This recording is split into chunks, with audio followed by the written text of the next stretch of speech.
Patent ही undertake करेगा ना central government. हाँ, पेटेंटी से अंडरटेकिंग लिया जाएगा, छीना जाएगा, एक्वायर किया जाएगा। कब्जा किस करेगा केस कौन? में किया जा सकता आप किस केस में, वो आएंगे आगे। मगर पहले है? आप अच्छा। समझ चुके हैं कि हाँ। गवर्नमेंट में स्टेट गवर्नमेंट भी आ सकती है, वो यूज कर सकती है, हालांकि वो एक्वायर नहीं कर सकती है। और सेंट्रल गवर्नमेंट उसको एक्वायर भी कर सकती है। ऐसा तो हमने केस देख लिया कि सेंट्रल गवर्नमेंट कब रिवोक कर सकती है पेटेंट को। कब कर सकती है? 65 में हमने देखा कि अगर कोई एटॉमिक एनर्जी से रिलेटेड कोई पेटेंट है तो उसमें भी रिवोक हो सकता है। एंड 66 में भी हमने देखा कि 3B यानी मिस्चिवियस टू द पब्लिक इंटरेस्ट है, तो भी रिवोक कर सकती है सेंट्रल गवर्नमेंट। अब हम बात कर रहे हैं कि सेंट्रल गवर्नमेंट एक्वायर कर सकती है उस पेटेंट को। कब? तो सेक्शन 100 कह रहा है पहले कि एक्वायर पावर क्या है सेंट्रल गवर्नमेंट के पास। सपोज एक्वायर कर लिया या ऐसे आपकी पेटेंट छीन ली, तो पावर क्या है सेंट्रल गवर्नमेंट के पास? तो आंसर आएगा, after application filed by central government और person authorize can use for government purpose. यानी सेंट्रल गवर्नमेंट अगर लिख के कह दे कि जयवीर शाह कल से ये वाली पेटेंट को यूज करेंगे, तो जयवीर शाह उस पेटेंट को सेंट्रल गवर्नमेंट के हक से यूज कर सकते हैं, उस हक से एक्वायर कर सकते हैं।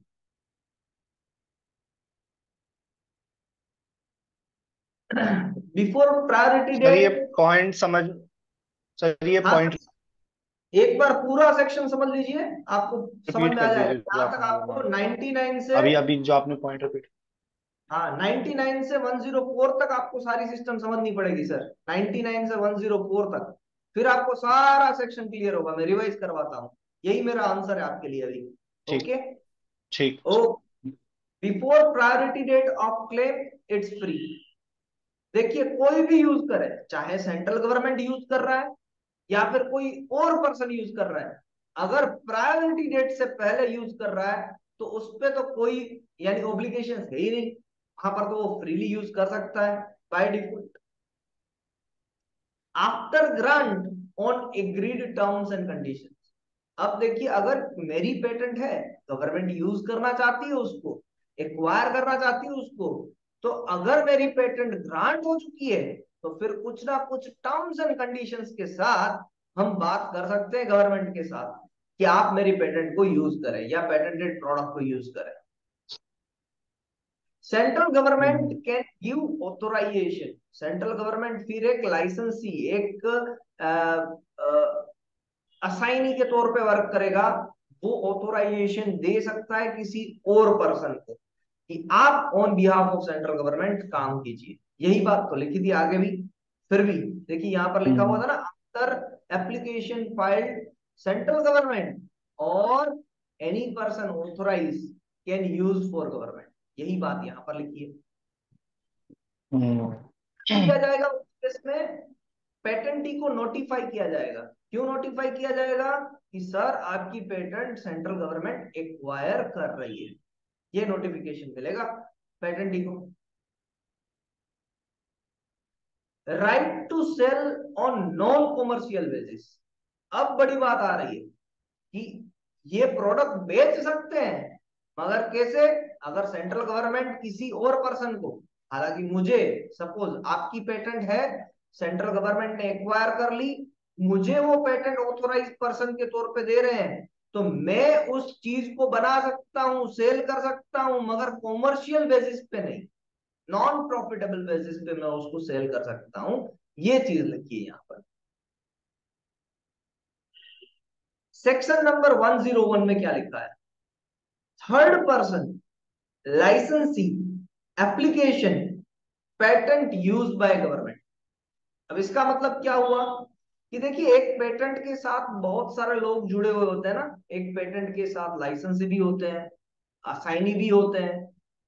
तो वहां पर भी जो लाइसेंसी के टर्म्स एंड कंडीशंस है, जो पेटेंटी के टर्म्स एंड कंडीशंस है, वो सारे के सारे एक्वायर कौन करेगा? गवर्नमेंट। अगर गवर्नमेंट ने एक्वायर कर ली है तो, अगर गवर्नमेंट उस पेटेंट का यूज करना चाहती है तो। Can not restrict government, no infringement. In copyright also.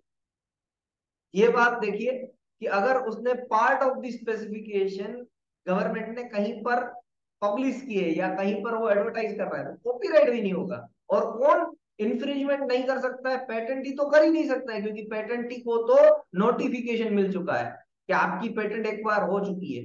But साथ में उस पेटेंट के साथ में आने वाले लाइसेंसी, असाइनी या कोई भी पर्सन हो उस पेटेंट से रिलेटेड, वो भी यहाँ पर इंफ्रिंजमेंट सूट नहीं कर सकते after grant of the patent. तो ये बातें क्लियर लिखी हुई है। 100 में क्या लिखा था कि सेंट्रल गवर्नमेंट या सॉरी स्टेट गवर्नमेंट या सेंट्रल गवर्नमेंट चाहे तो आपकी पेटेंट का यूज कर सकती है। और 101 में क्या लिखा है? उस पेटेंट के साथ में जो भी लाइसेंसी है, असाइनी है, वो भी उसको इन्फ्रिंज नहीं कर सकते हैं।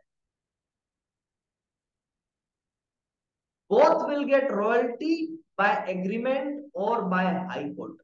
अगर सेंट्रल गवर्नमेंट आपकी पेटेंट का यूज कर रही है और सपोज मुझे हायर करके बोल रही है कि जयवीर भाई आप on behalf of central government ये प्रोडक्ट बनाइए और नॉन कॉमर्शियल बेसिस पे सेल कीजिए, मगर उस नॉन कॉमर्शियल बेसिस में भी जो लाइसेंसी है, जो पेटेंटी है, उसकी रॉयल्टी का ख्याल रखा जाए।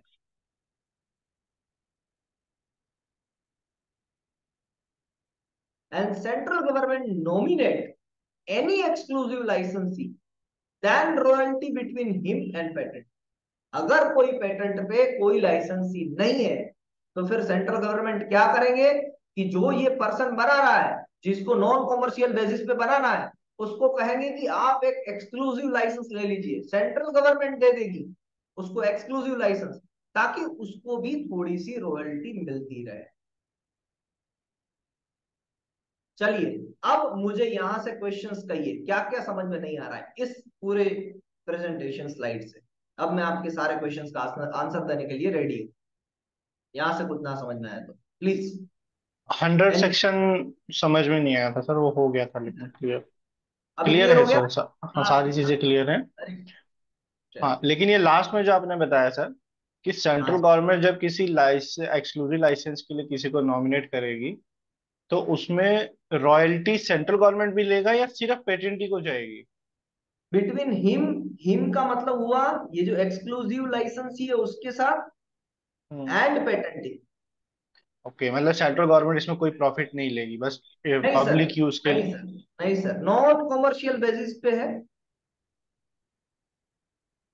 That's why. तो मतलब इसी रीजन से सेंट्रल गवर्नमेंट कोई इसमें अपना प्रॉफिट नहीं निकालेगी बीच में, हाँ जी, हाँ फाइनेंशियल जी, प्रॉफिट। हाँ जी। सर सरकार तो टैक्स तो लगाती है ना प्रोडक्ट पे, तो उनको और क्या रॉयल्टी चाहिए? हम्म। सही। मगर आप इसको ऐसा ही समझिए कि देखिए कोई भी पर्सन नॉन कॉमर्शियल बेसिस पे क्यों सेल करना चाहेगा किसी भी प्रोडक्ट को? नहीं करना चाहेगा वो भी। अगर हम्म। आपसे कोई कह दे, गवर्नमेंट, सेंट्रल गवर्नमेंट कह दे कि मैं आपको एक एक्वायर करके एक पेटेंट दे रहा हूं, मगर उस पेटेंट के प्रोडक्ट को आप बना सकते हो, बेच नहीं सकते हो ज्यादा रुपयों में, यानी प्रॉफिट मार्जिन रख के बेच नहीं सकते हो, तो आप काम करोगे? कोई भी काम नहीं करेगा। हम्म। तो इसके लिए एक्सक्लूसिव लाइसेंस रखा सेंट्रल गवर्नमेंट ने कि चलो उसको भी हम क्या बना देते हैं, जिस पर्सन को ऑथोराइज करते हैं उस पर्सन को भी क्या बनाते हैं, लाइसेंस ही बनाते हैं। हम्म। लाइसेंस ही बनाया तो फिर हम्म। लाइसेंस का रॉयल्टी तो हम डाल ही सकते हैं। तो वो तो नॉन कॉमर्शियल बेसिस ही हुआ, क्योंकि हम ऑलरेडी जो पेटेंटी है उसको भी रॉयल्टी देने वाले हैं। हम्म। यानी वो रॉयल्टी को ध्यान में रखते हुए नॉन कॉमर्शियल बेसिस हुआ। Are you getting? Yes sir, मतलब वो एक प्रॉफिट शेयरिंग तो निकालना ही है बीच में। हाँ, देना ही पड़ेगा, तब तो जाके कोई काम करेगा, वरना क्यों सेंट्रल हम्म। गवर्नमेंट के साथ कोई काम करेगा? कोई नहीं परफेक्ट। करेगा। हम्म। 99 में डिफाइन किया गया है स्टेट गवर्नमेंट यूज कर सकती है पेटेंट को एंड सेंट्रल गवर्नमेंट एक्वायर कर सकती है पेटेंट को।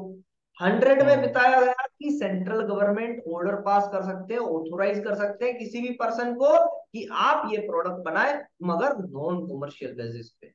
उसमें 101 कहता है कि जो पेटेंट के साथ जो लाइसेंसी है, जो असाइनी है, वो भी उसको रिस्ट्रिक्ट नहीं कर सकते हैं। एंड साथ में कहता है कि अगर कोई लाइसेंसी नहीं है वहां पर, तो एक्सक्लूसिव लाइसेंसी बनाकर सेंट्रल गवर्नमेंट किसी भी पर्सन को वहां पर डाल सकते हैं, और उनके बीच में यानी पेटेंटी और साथ में कौन है, जो पर्सन है जिसको एक्सक्लूसिव लाइसेंस मिला, उनके बीच में रॉयल्टी रहेगी। ये चीजें सर क्लियर हो गई। ऐसा भी हो सकता है जैसे कि मान लीजिए पेटेंटी ने पहले से किसी को एक एक्सक्लूसिव लाइसेंस दिया हुआ था, हम्म। और उस ये केस में सेंट्रल गवर्नमेंट उसको एक्वायर करती है पेटेंट को, और ये फिर स्टेटमेंट उसके आ गया ना बाद सर, बोथ विल उसको भी गेट मिलेगा रॉयल्टी। रॉयल्टी। उसको भी एक्सक्यूज मी सर, रॉयल्टी मिलेगा। जी मैडम, कौन बात कर कुड रहा यू, है? राज लक्ष्मी बात कर रही हूँ सर। जी सर मुझे वो थर्ड पर्सन लाइसेंसी का फर्स्ट पॉइंट फिर से बता देंगे सर, थोड़ा अनक्लियर जी है। मैडम। हाँ मैडम, कि आप पहले मुझे इतना बताइए कि अगर आपकी पेटेंट है, गवर्नमेंट ने आपसे एक्वायर कर ली, इतना समझ में आ गया? जी सर। ओके। अब आपकी पेटेंट के साथ कोई थर्ड पर्सन भी तो हो सकता है, जैसे कि लाइसेंसी। श्योर सर, अगर मैं ये लाइसेंसी is from the government side और फ्रॉम माय नहीं नहीं नहीं साइड? नहीं नहीं नहीं, फ्रॉम योर पेटेंट, आपके पेटेंट के साथ जुड़े हुए लाइसेंसी की बात हो रही है। सर कभी कभी क्या होता है, मैं पेटेंट होल्डर हूँ, I have given rights to someone else to manufacture, या फिर कभी ये होता है कि government has taken my rights and given to someone else, तो दो हाँ, ऑप्शन होते हैं ना सर? नहीं तो आप इस यहां पर आपको पढ़ना है कि आपने जिसको लाइसेंस दिया है उसके बारे में बात हो रही है। ओके। थर्ड पर्सन यानी फर्स्ट पर्सन आप, second person government, and third government. Person जो आपने लाइसेंस दिया है, वो क्या नहीं कर सकते हैं, वो कोई इंफ्रिंजमेंट नहीं डाल सकते सेंट्रल गवर्नमेंट ने की भाई साहब आपने कैसे हमारी पेटेंट ले ली। समझ रहे हैं आप? वो ऐसा sure, yes sir. Infringement suit नहीं कर सकते हैं। कौन नहीं कर सकता है? जो आपकी पेटेंट का लाइसेंस ही है वो, ओके। As per section 101। साथ में कहा जाता है कि लाइसेंसी को रॉयल्टी मिलेगी, ऐसा नहीं है कि नहीं मिलेगी, रॉयल्टी रॉयल्टी मिलेगी, और एग्रीमेंट किया जाएगा बाकायदा, हाईकोर्ट बीच में आएगा रॉयल्टी दिलवाने के लिए, किसको? पेटेंटी को, और साथ में जो उसके साथ लाइसेंसी है उनको भी। और गवर्नमेंट भी जिस पर्सन को हायर करेगी, गवर्नमेंट भी जिस पर्सन को ऑथोराइज करेगी, जो यहां पर लिखा हुआ है, उस पर्सन को गवर्नमेंट क्या दे देगी? एक्सक्लूसिव लाइसेंसी। यानी गवर्नमेंट अपनी तरफ से लाइसेंसी उसको बना देगी, ताकि उसको भी थोड़ी सी रॉयल्टी मिलती रहे।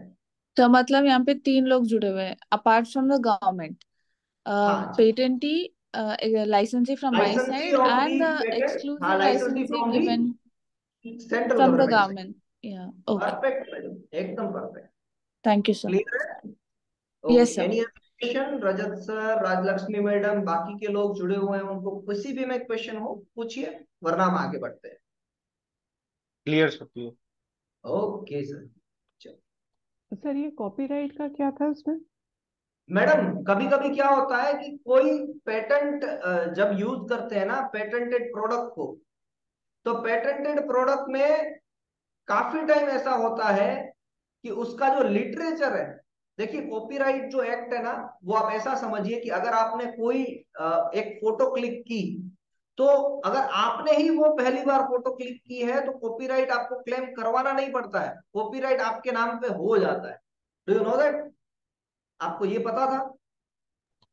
तो रजिस्टर नहीं कराना पड़ेगा अगर हमने हम मैडम रजिस्टर किस लिए करवाना पड़ता है? रजिस्टर आप जब करवाओगे ना कॉपीराइट को, तो उसमें आता है कि आपको किस किस पर्सन को ये कॉपी भेजनी है, कि आपने ये फर्स्ट डॉक्यूमेंट बना दिया है, तो आपके उन उन पर्सन को आप कॉपी भेज रहे हो साथ में, कि मैंने रजिस्टर तो करवाया, आप देख लीजिए कि मैंने कॉपीराइट को आपको भेज भी दिया है, आप इसका यूज मत कीजिएगा। बाकी आप, अगर मैंने कोई आज ही अगर एक कोई पोएट यानी पोएम बनाई, उस पोएम पे मेरा ही कॉपीराइट है आज, अगर वो मेरा क्रिएशन है, तो अगर आप भी उसको यूज कर रहे हैं, तो you need to give credit to me without any kind of thing. ये कॉपीराइट का रूल है।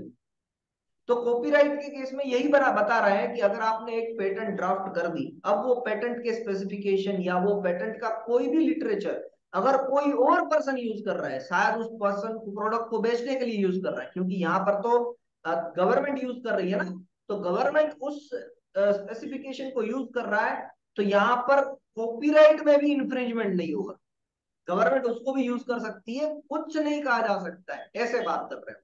यानी पेटेंट का कोई भी पार्ट वो पब्लिश कर सकती है, पेपर में छप सकती है, यानी पेपर में दे सकती है, कुछ भी कर सकती है, but you can't claim any copyright to that particular thing. Okay, understood.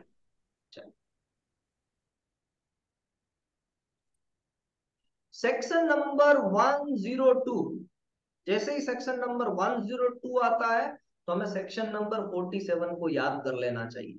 47 section क्या कह रहा था, बताइए, नो कोई तो royalty, no royalty. No royalty on which cases, subject to certain conditions in case of what are those conditions.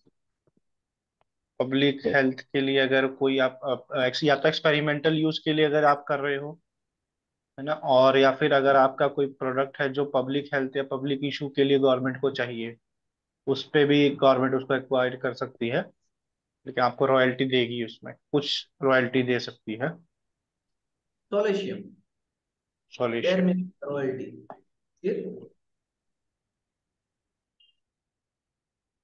मगर उस product का यूज, अभी तक हमने जो भी देखा, उस प्रोडक्ट का यूज गवर्नमेंट किसके लिए कर रही थी, नॉन पब्लिक इंटरेस्ट में। कॉमर्शियल, हाँ public public, interest. Non commercial basis पे कर रही। अब गवर्नमेंट को ऐसा लगता है कि एक उजाला बल्ब बन गया। अब देखिए, एक्विजिशन बाय सेंट्रल गवर्नमेंट की बात आ रही है, ये एक्वायर ही कर रही है पेटेंट को। तो कैसे पेटेंट को एक्वायर करेगी, मैं एक हाइपोथेटिकल एग्जांपल दे रहा हूं कि जैसे कि एक उजाला बल्ब बन गया, ये एक उजाला बल्ब बना, पहले चल रहा था वो टंगस्टन वाला बल्ब, यानी नॉर्मल कॉमर्शियल बल्ब, फिर आ गया एलईडी बल्ब। अब गवर्नमेंट को तो पता चला कि ये तो एलईडी बल्ब तो बहुत एफिशिएंट है, अगर ये पेटेंट को पूरी इंडिया में लागू कर दी जाए तो ओवरऑल जो इलेक्ट्रिसिटी की डिमांड है, इलेक्ट्रिसिटी का कंजप्शन है, वो तो 50% तक कम हो जाएगा, 60% तक कम हो जाएगा, 90% तक कम हो जाएगा। अगर ऐसा कोई प्रोडक्ट दिखे सेंट्रल गवर्नमेंट को कि जो पर्सन है वो तो शायद उसका कॉमर्शियल इतना एक्सपांशन कब करेगा क्या पता, और कितने लोग उसको परचेज करेंगे क्या पता, बट सेंट्रल गवर्नमेंट एक मास प्रोडक्शन करवा सकती है, एक मास में सभी को डिस्ट्रीब्यूट कर सकती है ऑन अ कॉमर्शियल बेसिस। ये वर्ड याद रखिएगा, 102 में क्या आएगा, ऑन अ कॉमर्शियल बेसिस। इसको, yes, okay, on a commercial basis अगर इसको एक्सपांड कर सकती है, उसके बारे में 102 सेक्शन बात कर रहा है कि तब सेंट्रल गवर्नमेंट क्या करेगी, उस पेटेंट को एक्वायर कर लेगी, रिवोक नहीं करेगी। रिवोक करेंगे तो बाकी के बहुत सारे कॉम्पिटिटर खड़े हो जाएंगे और फिर उसको बड़े बड़े दामों में बेचेंगे। तो इसमें क्या करेगी सेंट्रल गवर्नमेंट, एक्वायर कर लेगी उस पेटेंट को।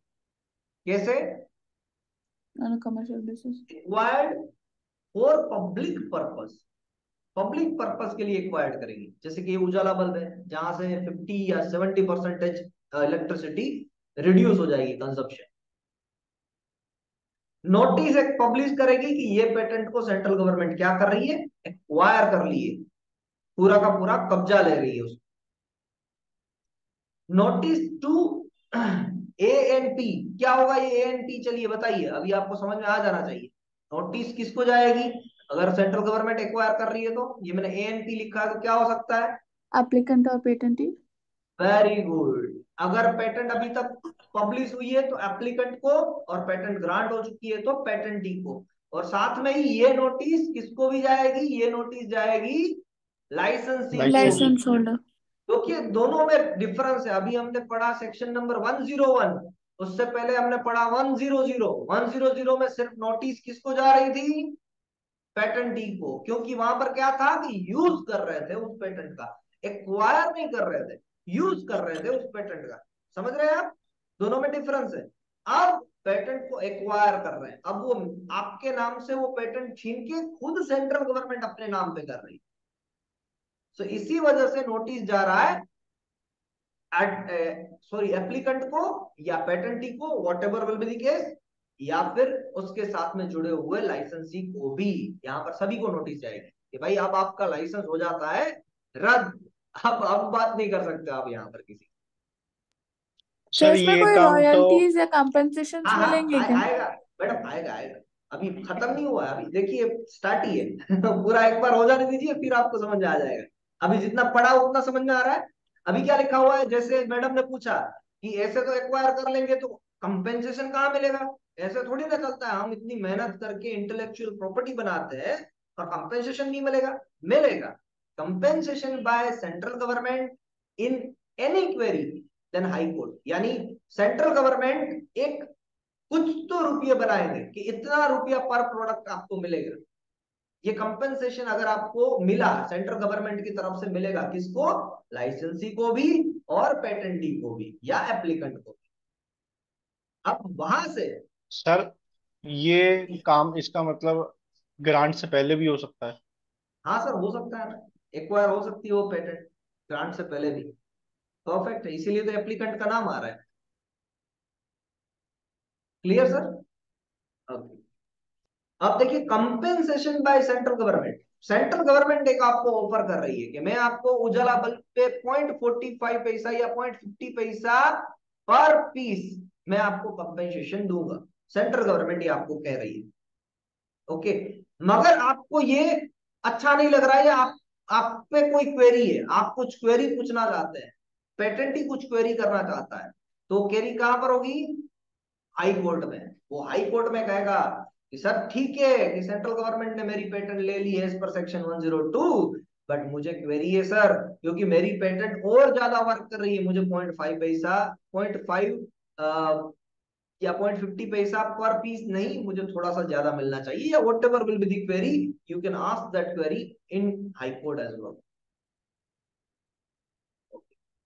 Expenditure of making, how it worked previously, profit made by patentee, oblique licensee, ये सारी चीज देखी जाएगी जब कंपेंसेशन की रुपीस आप जो दे रहे हैं, जो गवर्नमेंट दे रही है, तो गवर्नमेंट ये सारी चीजों को देखेगी। क्या क्या, एक्सपेंडिचर ऑफ मेकिंग, बनाने में कितने रुपये लगे, हाउ इट वर्क, आपने अगर 1-2 बरस के लिए उस पेटेंट को वर्क करवाया है, अगर पेटेंट ही है तो कैसे वर्क किए, उसमें से कितना रुपया कमाया, कितना प्रोडक्ट बेचा previously, how it work previously, ये साथ में ही पढ़ना है। प्रॉफिट मेड बाय पेटेंटी ओब्लिक लाइसेंसी, पेटेंटी ने कितना प्रॉफिट कमाया, लाइसेंसी ने कितना प्रॉफिट कमाया, ये सारी चीजें देखी जाएगी जब कंपेंसेशन डिफाइन करते हैं तब। मगर ऐसा भी हो सकता है, ये क्वेरी तो फिर ये क्वेरी क्यों आएगी, क्वेरी में ये भी आ सकता है ना कि आज 1 बरस 2 बरस में जितना मेरा प्रोडक्ट एक्सपांड नहीं हुआ है, उससे ज्यादा वो 3 4 5 बरस में आगे बढ़ेगा। ग्राफ तो ऐसे ही बढ़ता है ना आगे, किसी भी अगर ग्राफ को देख लें तो पहले 1-2 बरस में प्रोडक्ट लाइफ साइकिल को देखें तो यहाँ पर ईयर्स रहेंगे, और यहाँ पर नंबर ऑफ प्रोडक्ट सेल जो होते हैं वो रहेंगे, तो वो कुछ इसी तरीके से आगे बढ़ता है और फिर स्टेगनेंट होता है। यानी पहले 1-2 बरस में तो कम ही होगा, फिर जाके वो बहुत ज्यादा बढ़ सकता है। तो ये जो प्रोग्रेस है वो आप दिखा सकते हो सेंट्रल हाई कोर्ट को कि सर बरोबर है, आप देखिए पहले बरस में मेरे 10,000 प्रोडक्ट बिके थे, दूसरे बरस में मेरे 1 लाख प्रोडक्ट बिके थे, अब इसी तरीके से 10 बरस तक जाओगे तो मेरे पास शायद 10 करोड़ प्रोडक्ट भी बिक जाए। मगर सेंट्रल गवर्नमेंट कह रही है कि मैं आपका 1 लाख प्रोडक्ट के हिसाब से या 10 लाख प्रोडक्ट के हिसाब से ही कंपेंसेशन दूंगी, so that is not correct. ऐसा भी आप क्वेरी में लगा सकते हैं, मैं हाइपोथेटिकल एग्जांपल्स दे रहा हूं। ओके, आगे बढ़ते हैं। तो ये सारी चीजें सर कंपेंसेशन में की जाएगी। अगर यस मैम। प्रॉफिट वगैरह नहीं हुआ है, फॉर एग्जाम्पल, तो उनका फोरकास्ट कैसे कर सकते हैं ना, कैलकुलेशंस करेंगे सर? फोरकास्ट कर सकते हैं, ये तो आएगा ना मैडम। अगर प्रॉफिट नहीं हुआ है तो एक्सपेंडिचर ऑफ मेकिंग नहीं आएगा। सर वो तो आएगा। In case for okay example okay मेरा एक डाउट मैडम, है। फिर अगर उजाला बल्ब की मैं बात कर रहा हूं तो आप दूसरे जो बल्ब मैन्युफैक्चरिंग कंपनीज है वहां से उनका प्रोडक्ट लाइफ साइकिल नहीं निकाल सकते हैं, यस और नो, कंपेरेटिवली। कंपैरेटिव स्टडीज करके देंगे शायद। देखिए ना मैडम, वही तो। देखिए हाई कोर्ट कैसे वर्क करती है, हाई कोर्ट में कोई भी डिसीजन कैसे आता है कि प्रीवियस केसेस में क्या हुआ था तो इस केसेस में क्या होगा। क्लियर है? जी सर। मगर ये सारी चीजें हमें दिमाग में डालने की जरूरत नहीं है। हाँ, आपकी क्यूरियोसिटी के लिए मैंने बता दिया, मगर क्या आपको लगता है यहाँ से कोई क्वेश्चन बनेगा एग्जाम में? नहीं नहीं। बुक में एग्जाम नहीं के लिए लिखा तो हुआ। नहीं sir, it is out of correct जी, हाँ, इंफॉर्मेशन। क्यूरियोसिटी के लिए था। हम अगर फिर भी आंसर दिया मैंने, बरोबर, तो ये सारी चीजें देखी जाएगी। और वहां पर ही क्वेरी, क्वेरी का इसीलिए तो यहाँ पर लिखा है क्वेरी। अगर आपको, ये आपको क्वेरी हुई ना, आप अगर एप्लीकेंट है, आपकी पेटेंट का यूज कर लिया, एक्वायर कर लिया सेंट्रल गवर्नमेंट ने, तो आपको क्वेरी हुई कि सर अभी तो मेरी पेटेंट एप्लीकेशन हूं मैं, एप्लीकेंट हूं मैं, और अभी मेरी पेटेंट एक्वायर कर रहे हैं, तो मुझे फोरकास्ट करने का मौका तो दीजिए। तो वो हुई क्या एग्जैक्टली, आपकी क्वेरी हुई ना वो। यस और नो? Yes sir. हाँ, तो वो क्वेरी आप हाई कोर्ट में लेके जा सकते हैं।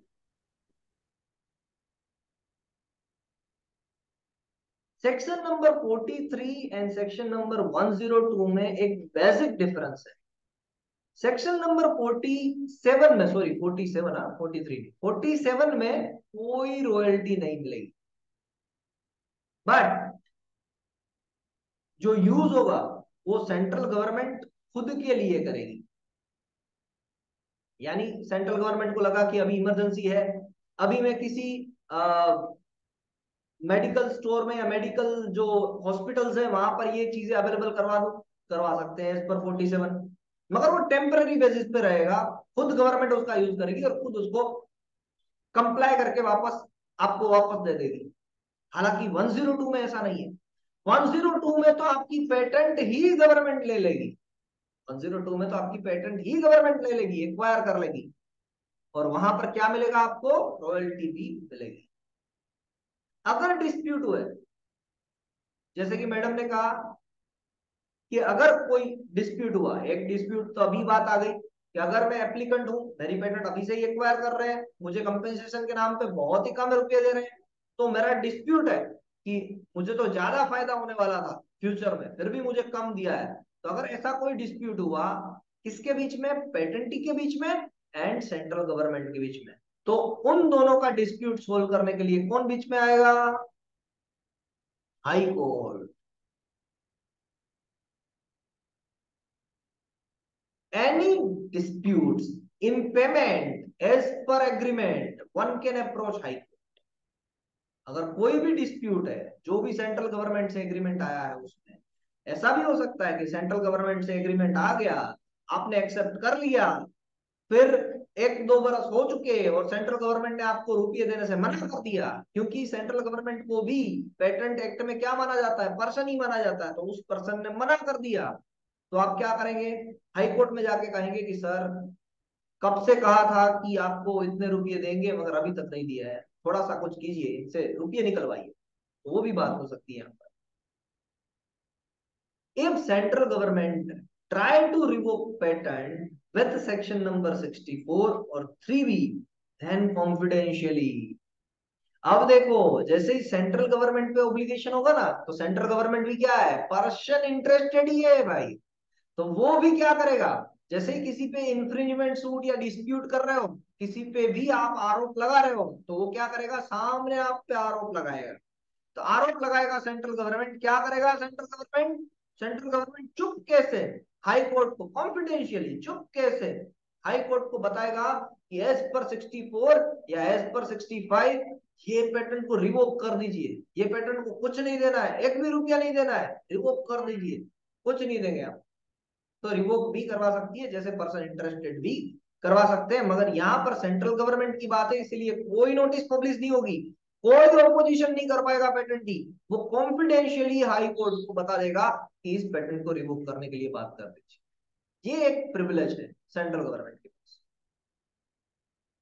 हाई कोर्ट में refer the case to officials and give decision. Officials से क्या होता है, ऑफिशियल्स यानी यहाँ पर कंट्रोलर, एग्जामिनर, जो भी ऑफिसर्स उस पेटेंट से रिलेटेड काम कर रहे थे, उनको भेज सकते हैं कि भाई साहब सेंट्रल गवर्नमेंट तो कह रही है कि एज पर 64 ये चीज तो रिवोक कर देनी चाहिए, मगर आपने तो इस चीज को ग्रांट किया हुआ है, थोड़ा सा देखो, इस पे ध्यान दो कि सेंट्रल गवर्नमेंट क्यों ऐसा कह रही है। कुछ तो सेंट्रल गवर्नमेंट में ऐसा नहीं है ना कि उसको पेटेंटी को कुछ रुपये नहीं देने हैं, उसकी इंटेलेक्चुअल प्रॉपर्टी का कुछ रुपये नहीं देने। तो हाई कोर्ट ऐसा डिसीजन दे सकते हैं कंट्रोलर को कह सकते हैं टीम बनाओ, फॉर्म करो, और मुझे कहो कि सेंट्रल गवर्नमेंट जो कह रही है वो सही कह रही है नहीं कह रही है, और फिर मुझे कुछ decision. If patentee is employ of the government, then decision by central government. अगर जिस पेटेंट को सेंट्रल गवर्नमेंट एक्वायर कर रही है, अगर आपकी पेटेंट है, सब समझ लीजिए, आपकी पेटेंट को सेंट्रल गवर्नमेंट एक्वायर कर रही है और आप सेंट्रल गवर्नमेंट के एम्प्लॉई है, आप सेंट्रल गवर्नमेंट के एम्प्लॉई है, तो फिर सेंट्रल गवर्नमेंट अपने आप से ही डिसीजन ले लेगी, उसको कहीं पर जाने की जरूरत नहीं है, कहीं हाई कोर्ट बीच में नहीं आएगा।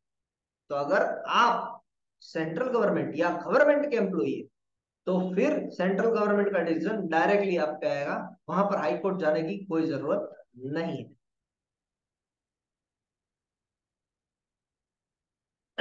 तो सर सेक्शन यहाँ पर नंबर, तो अगर मान लीजिए सेंट्रल गवर्नमेंट रिवोक करवाती तो वो खुद का भी तो नुकसान करवाएगी।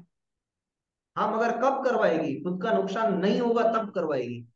इसमें पहले तो पेटेंट ले ली सेंट्रल गवर्नमेंट ने, एज पर सेक्शन 102 एक्वायर कर ली, मास प्रोडक्शन कर दिया, सारी चीजों को बेचने लगे, उसके बाद में वो रिवोक करवा रहा है। समझिएगा सिचुएशन। कि पैसे देने से बच जाए। हम्म, अब तो फायदा हुआ ना सेंट्रल गवर्नमेंट का।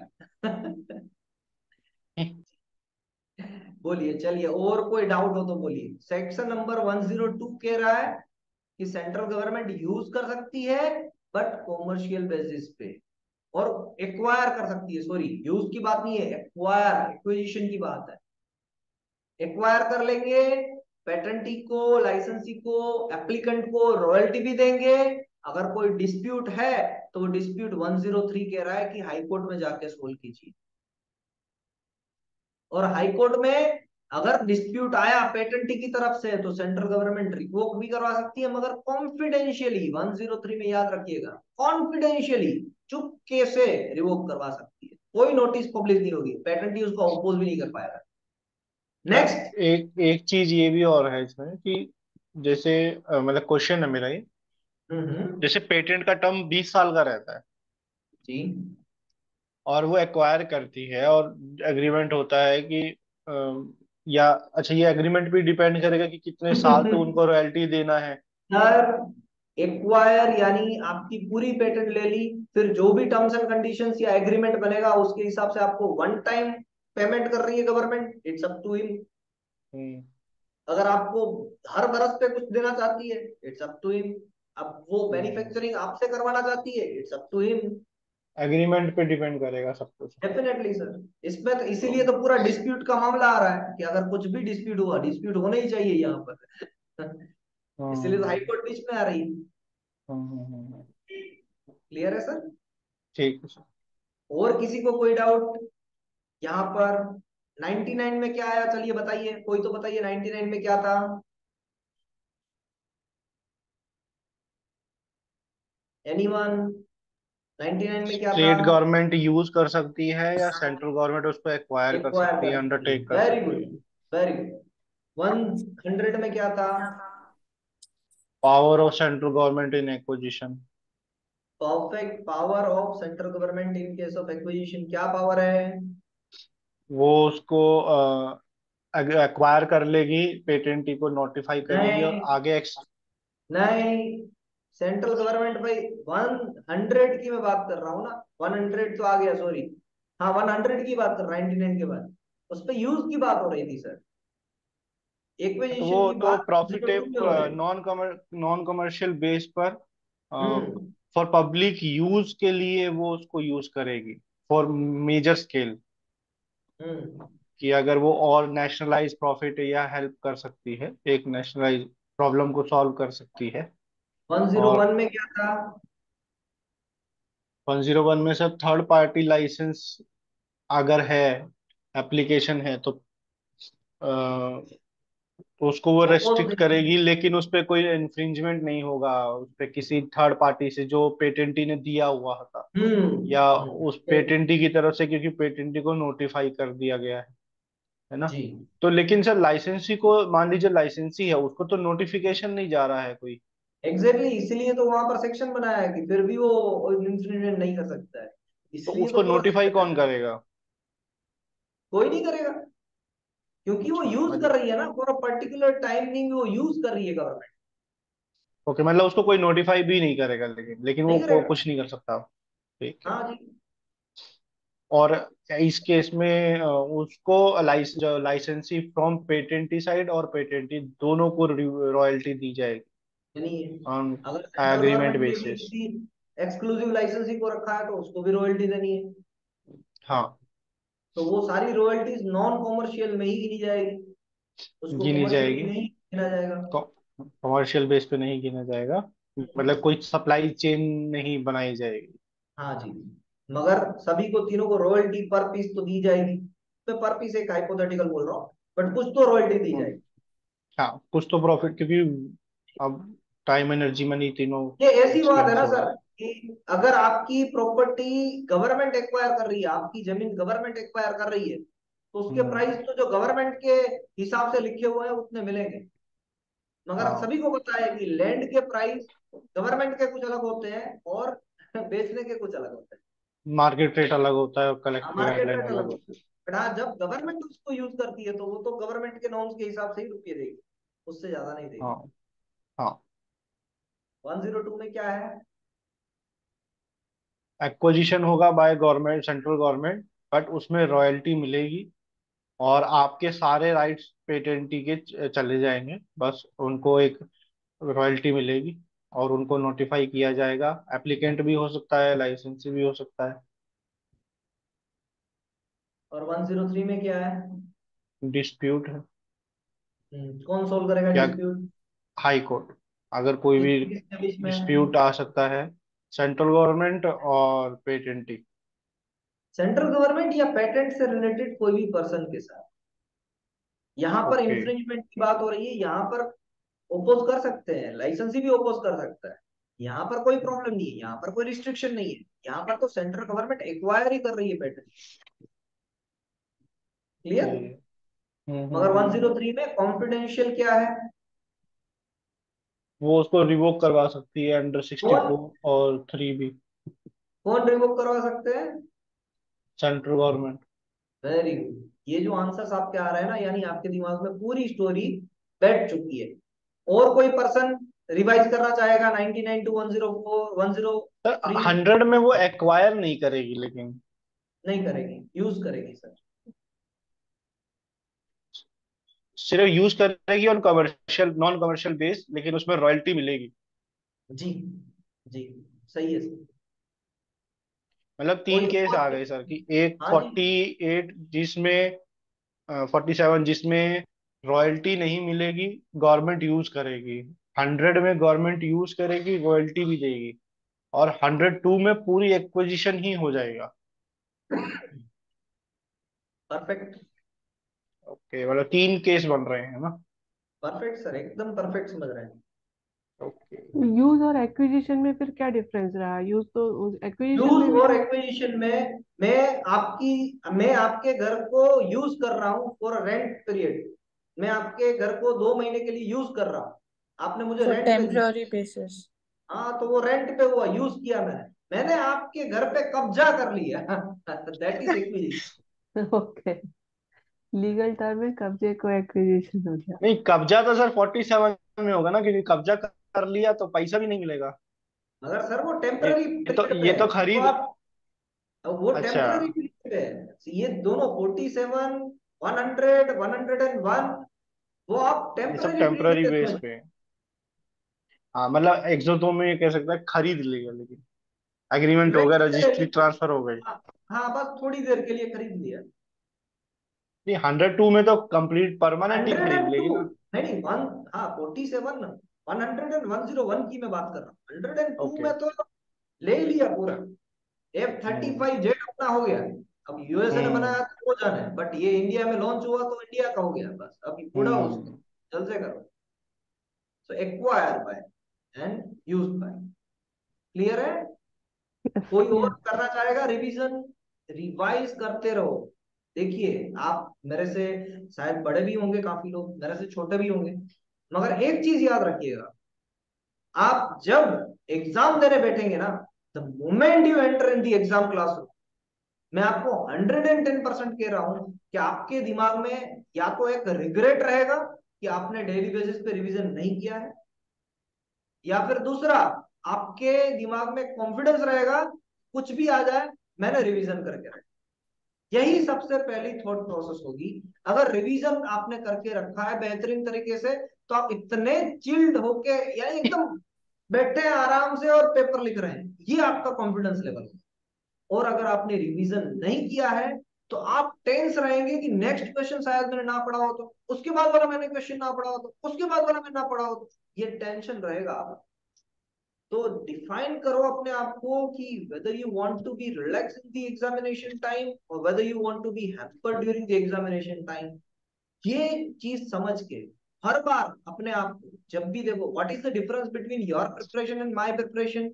When I am preparing my self, तो मैं कंसीडर कर रहा हूं कि मैं एग्जामिनेशन हॉल में बैठा हूं एंड मेरे पे क्या बीत रही है, मैं उस पीरियड को मैं इजी बनाना चाहता हूं। और आप अभी आप ऐसा समझ रहे हैं कि अभी हमने ये सेक्शंस पढ़ लिए, इसका रिवीजन करने की कोई जरूरत नहीं है। मुझे काफी ऐसे, मैं आपको कमेंट भी दिखा सकता हूँ, मेरी चैनल पे कमेंट्स है, बोलते हैं कि सर ये रिवीजन मत कराओ, ये तो हम कर लेंगे, we can do that, but हमें ये बताओ ये फलाने फलाने क्वेश्चंस क्या, ये केस स्टडी क्या कह रही है। मैं उनको नीचे लिखता हूँ वापस, सर केस स्टडी से क्वेश्चंस नहीं आने वाले। वो बोलेंगे कि सर को नॉलेज ही नहीं है, उसको बताना ही नहीं है। अरे भाई मैं सही बात बता रहा हूँ, आप केस स्टडीज से क्वेश्चन नहीं आने वाले हैं। केस स्टडी से आपको ज्यादा से ज्यादा 5 मार्क का एक क्वेश्चन आएगा, उससे ज्यादा क्या आएगा। मगर ये जो पूरा पेपर है, पेपर 1, जो 100 मार्क्स का स्कोर है, वो कहां से आएगा, वो आपको सेक्शंस पढ़ के ही आएगा। पता नहीं लोग क्यों फिर भी ऐसे ही, बस वो ऐसे ही मूड में रहते हैं कि ये ठीक है। आप भी देखिए, आप में से अभी गीताली मैडम ने और रजत सर ने भी वापस क्या भेजा है, केस स्टडी भेजी है कि नहीं भेजी है, क्या मुझे बताइए। आप सही में बताना, अगर आपको ऐसा लगे कि हाँ सर वहां से ही क्वेश्चन आएंगे तो बताना। What is the probability of having question from those case studies, क्या प्रोबेबिलिटी है आपके, आप बताइए, आप सभी बताइए, सभी लिखिए, सभी नहीं, लोग वहां मुझे से क्वेश्चन समझ। तो नहीं आएगा सर, वो हम पढ़ रहे थे तो सामने आई, हमने बस एक बार जस्ट रीड आउट किया क्यों और शेयर किया। क्यों क्यों पढ़ रहे हो why you are wasting your time. हाँ, ये भी है सर। मुझे ये बताइए, हाँ वहां से अगर आपने कोई वो केस स्टडी के साथ में अगर आपने कोई क्वेश्चन बना के फॉर्म करके भेजा होता ना, तो मैं आपको बहुत अप्रिशिएट करता कि वाह बढ़िया, देखो ये क्वेश्चन के लिए, ये पर्टिकुलर चीज के लिए आप पढ़ लो, ठीक है। हम्म। कहीं वहां से कोई क्वेश्चन फॉर्म हो रहा है, आप इतना बड़ा लिटरेचर पढ़ रहे हो, इतने इंटरेस्ट से पढ़ रहे हो, क्योंकि आपको थोड़ी सी समझ आ चुकी है सेक्शंस के बारे में, और अब आपको ये क्या कहते हैं इसको, कि उसके साथ में जो कंसिक्वेंसेस होने वाले हैं ना, वो समझना अच्छा लग रहा है। तो हाँ। अच्छी बात है। As being a patent agent, आप पेटेंट एजेंट बन के ये प्रोफेशनली वर्क करोगे तब बहुत अच्छी बात है, फिर यही करना है। फिर तो हमें क्या करना है, हम्म। बीइंग पेटेंट एजेंट हमें ऐसी केस स्टडीज को जानना है, तभी तो जाके हम किसी को कह पाएंगे कि हाँ भाई आपका केस ऐसा है, ये वाला केस मैंने देखा था, पहले वाले केस से आपका केस मैच हो रहा है, आपको कुछ नहीं होगा, टेंशन मत लीजिए। So that is our hmm. Work, but not right now. हमारा अभी फोकस क्या होना चाहिए, बोलिए। एग्जाम क्लियर करना है। एग्जाम क्लियर करना, एग्जाम क्लियर करना, एग्जाम क्लियर करना, और कोई हमारा रोल नहीं है। नहीं। में से सभी लोगों से रिक्वेस्ट है, जो भी ये सेशंस देख रहे हैं, जो भी ये मेरी बात सुन रहे हैं, सभी लोगों से रिक्वेस्ट है, आप जब भी पढ़ने बैठते हैं ना, देखिए सबसे पहली दिक्कत क्या है, आप पढ़ने बैठते हैं तब बुक लेके बैठते हैं, नोट्स लेके नहीं बैठते। तो ये हमारी हैबिट हो चुकी है अभी, कि हम जो भी पढ़ेंगे वो सिर्फ पढ़ेंगे, न्यूज़पेपर भी हम पढ़ेंगे, कभी उसको नोट डाउन नहीं करेंगे, क्योंकि न्यूज़पेपर से हमारी कोई एग्जामिनेशन नहीं आने वाली है। तो इट्स ओके, आपने पढ़ लिया, जितना समझ में आया आया, नहीं आया नहीं आया, कुछ फर्क नहीं पड़ता है। But when you are reading patent act, तब आप ऐसा नहीं कर सकते। When you are reading some literature related to patent, तो तब आप ऐसा नहीं कर सकते। आपका थॉट प्रोसेस होना चाहिए, क्या यहाँ से कोई क्वेश्चन फॉर्म हो रहा है, am I getting any questions, अगर नहीं हो रहा है स्किप इट आउट। उससे क्या होगा कि आपका दिमाग फोकस रहेगा, कहां पर फोकस रहेगा, सेक्शंस पढ़ने में फोकस रहेगा। और सेक्शंस पढ़ने में अगर आपका दिमाग फोकस रहा, तो क्या होगा, तो फिर आप आसानी से हर एक सेक्शंस को याद रख पाएंगे, रिवीजन कर पाएंगे, और जितनी बार रिवाइज करोगे उतना ही कॉन्फिडेंस लेवल बिल्डअप होगा। चलिए एक चैट सेक्शन में लिखते जाइए कि आपने अभी तक कितने सेक्शंस बाय हार्ट कर लिए। बाय हार्ट यानी अगर मैं बुक भी ना आपके सामने खोलूं, प्रेजेंटेशन भी आपके सामने ना हो, फिर भी आप कितने सेक्शंस बता पाए, लिखिएगा चैट सेक्शन में, मैं वेट करूंगा, तब तक के लिए मैं थोड़ा सा आगे बढ़ता हूं।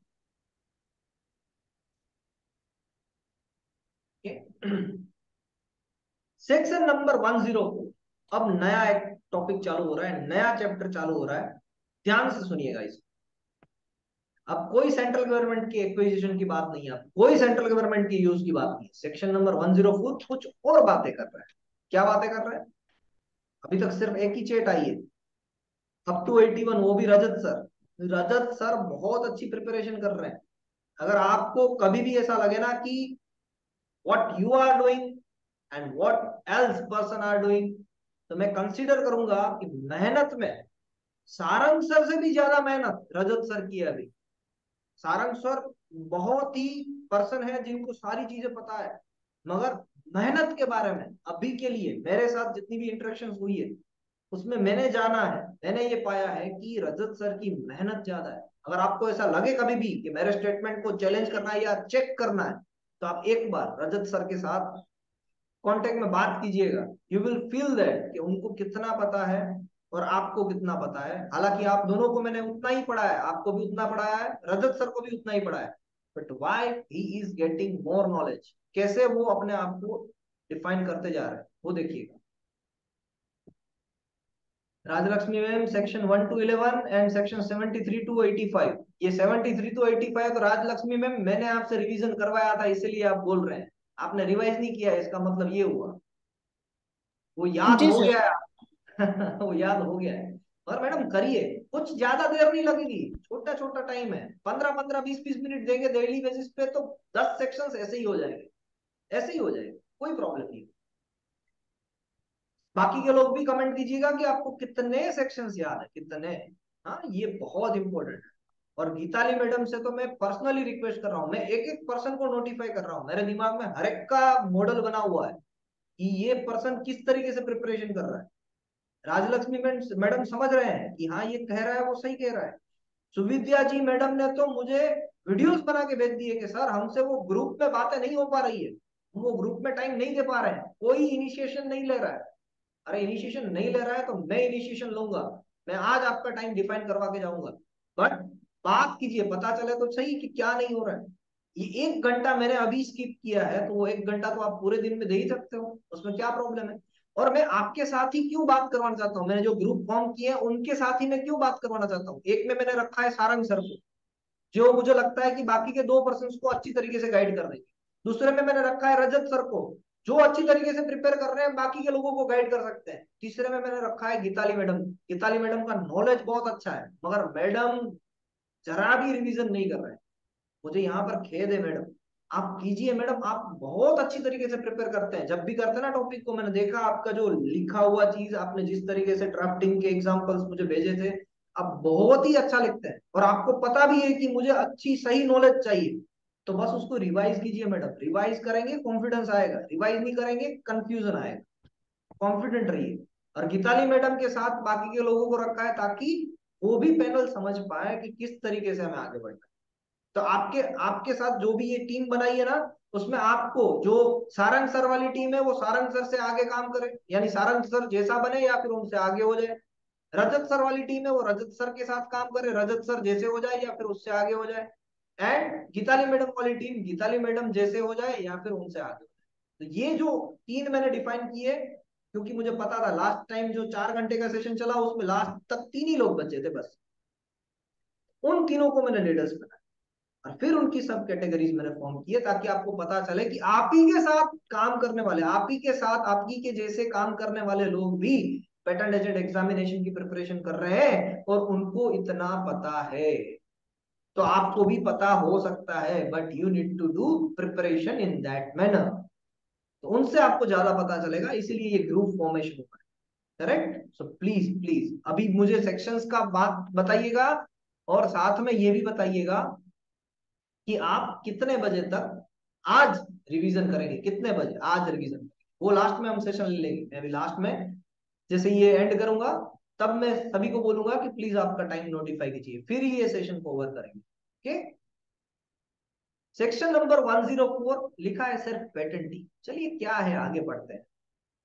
इन्फ्रिंजमेंट, अब आया इन्फ्रिंजमेंट, अब समझ में आ रहा है। ओके, पेटेंटी है यानी पेटेंट ग्रांट हो चुकी है और वो पेटेंट का कुछ इन्फ्रिंजमेंट की बात हो रही है। अरे क्या बात है, तरनदीप सर भी आज ज्वाइन हो चुके हैं, वेरी गुड। पैटेंटी की पेटेंट ग्रांट हो चुकी है तभी पैटेंटी कहलाता है, और इन्फ्रिंजमेंट के बारे में बात हो रही है। चलिए देखते हैं क्या बात हो रही है। इन्फ्रिंजमेंट कहां पर हो सकता है? डिस्ट्रिक्ट कोर्ट या हाई कोर्ट में। ये कौन बता रहा है? Section number 104। Okay, section number 10115। अब देखिए 104 से मैं लेके जा रहा हूं 115 पे, क्यों ऐसा? इन्फ्रिंजमेंट जब होता है ना, इन्फ्रिंजमेंट तो कहां पर होता है? डिस्ट्रिक्ट कोर्ट या हाई कोर्ट में।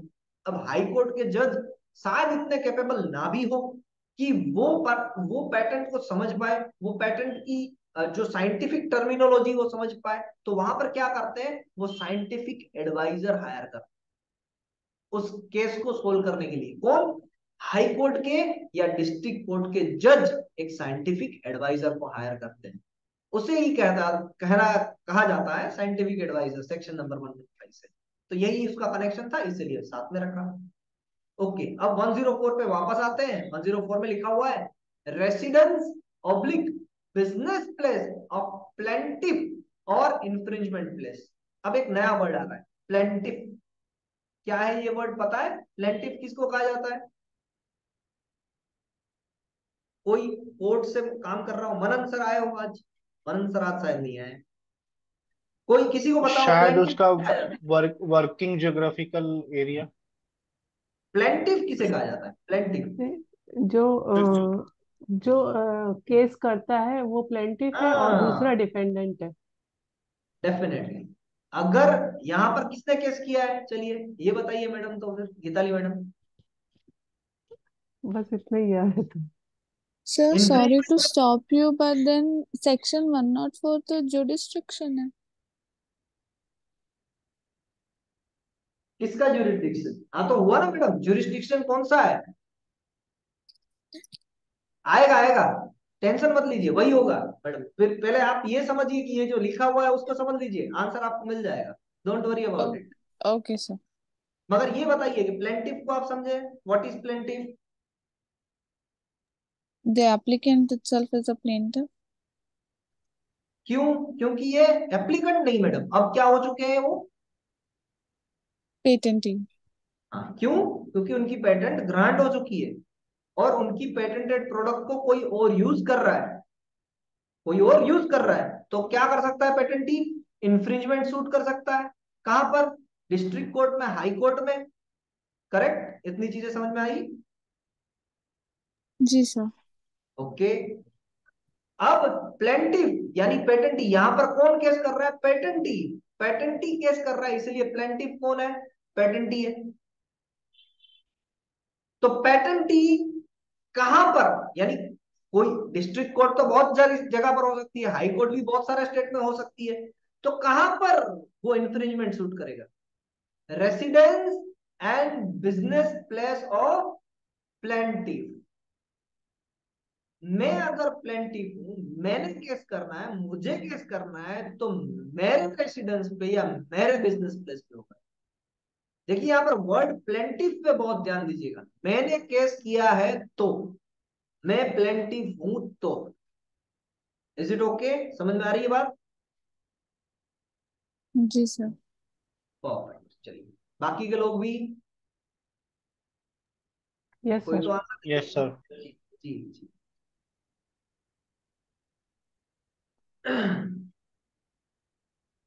उसके काउंटर क्लेम में अबाउट वैलिडिटी हाई कोर्ट में जा सकते हैं। कौन करेगा काउंटर क्लेम? वैलिडिटी पे कौन बात करेगा आप? Defendant. Defendant. Very good, defendant. भाई ये मुझे इन्फ्रिंज कर रहा है, यानी ये मुझे कह रहा है कि मैं इन्फ्रिंज कर रहा हूं उसके पेटेंट को, मगर इसकी पेटेंट तो वैलिड है ही नहीं। काउंटर क्लेम आया मैडम, ज्यूरिसडिक्शन आ गया 104 में। राजलक्ष्मी मैडम थे ना? जी सर। कहां पर है ज्यूरिसडिक्शन? ज्यूरिसडिक्शन किससे कोरिलेट कर रहा है? Plaintiff. The plaintiff. place of business of plaintiff or the और place where प्लेंटिफ he कौन है? resides. Patentee. क्योंकि इंफ्रिंजमेंट की बात हो रही। परफेक्ट, प्लेंटिफ वो है जिसने केस किया है। इसको मैं बार बार क्यों बोल रहा हूं? काफी लोगों को फिर दिमाग में ये बैठ जाता है प्लेंटिफ पेटेंटी, पेटेंटी प्लेंटिफ होता है। Not necessary, not necessary. वो डिफेंडेंट भी हो सकता है plaintiff, but in the case जैसे ऑफ एक रिवोकेशन। एक वेबिनार में वो लोग बोल रहे थे कि जैसे अमेजोन वगैरह पे, जैसे बिजनेस प्लेटफॉर्म पे अगर कोई भी प्रोडक्ट है, तो अगर हम बनारस में बैठे हुए हैं और हमें सूट फाइल करना है इन्फ्रिंजमेंट का, तो हम बनारस से कर सकते हैं, क्योंकि वो बिजनेस प्लेस हो गया प्लेंटिफ का, प्लेंटिफ का। समझ रहे हैं सभी लोग? गीताली मैडम ने आंसर दिया है ना? करेक्ट जी। Madam? Yes ma'am, yes sir. अब देखिए मैडम का ये जो व्यू है ना, पूरा दिमाग एकदम ओपन है। मैडम के पास बहुत सारे एग्जांपल्स हैं। अब वो कंफ्यूज है कि किस एग्जांपल्स को कहां पर सेट करें। अभी उन्होंने परफेक्ट आंसर दे दिया। कंफ्यूजन में क्यों कह रहा हूँ? कंफ्यूजन में इसीलिए कह रहा हूँ क्योंकि वो रिवाइज नहीं करते हैं, और फिर थोड़ा सा कंफ्यूजन होता है कि बाकी के लोग प्रिपेयर कर रहे हैं, मैं कब कर लूंगी। So that kind of questions might be in their mind. देखिए आज तो मैं यस पूरी सर। प्रिपरेशन करके आया हूँ कि मैं आपको थोड़ा सा यानी थोड़ा सा आपको, एक बोलते हैं ना कि एक छोटे बच्चे को हम कैसा बोलते हैं, मैं अगर किसी बच्चे को, मैं इजी सब्जेक्ट पढ़ाता, इजी इंजीनियरिंग ग्राफिक्स, अगर इंजीनियर है तो सभी लोगों ने पढ़ा हो। अब ये सब्जेक्ट ऐसा है कि बच्चे पढ़ते नहीं है, और ये बच्चों को लगता है कि इसमें होगा क्या, कुछ नहीं होगा, फिर क्या होता है एग्जाम में जाके वो फेल हो जाते हैं। तो मैं उनको एग्जामिनेशन से पहले ही 3-4 बार फेल करता हूँ, 3-4 बार। थोड़ा सा उसको बेइज्जती लगे ऐसा थोड़ी सी बात करता हूँ, थोड़ी सी मिड सेमेस्टर एग्जामिनेशन में उसको फेल करता हूँ, तीसरी बार भी फेल कर दिया, फिर उसके मार्क्स रख देता हूँ अच्छे अच्छे वाले, कोई प्रॉब्लम नहीं है। ये थोड़ा सा मैं इंफ्रिंजमेंट कर लेता हूँ, मार्क्स अच्छे रख देता हूँ अपनी तरफ से। बट उसका रिजल्ट क्या आता है पता है? उसका रिजल्ट आता है कि जब वो एग्जामिनेशन दे रहा है ना, तो उसमें वो 100% पास होके आता है।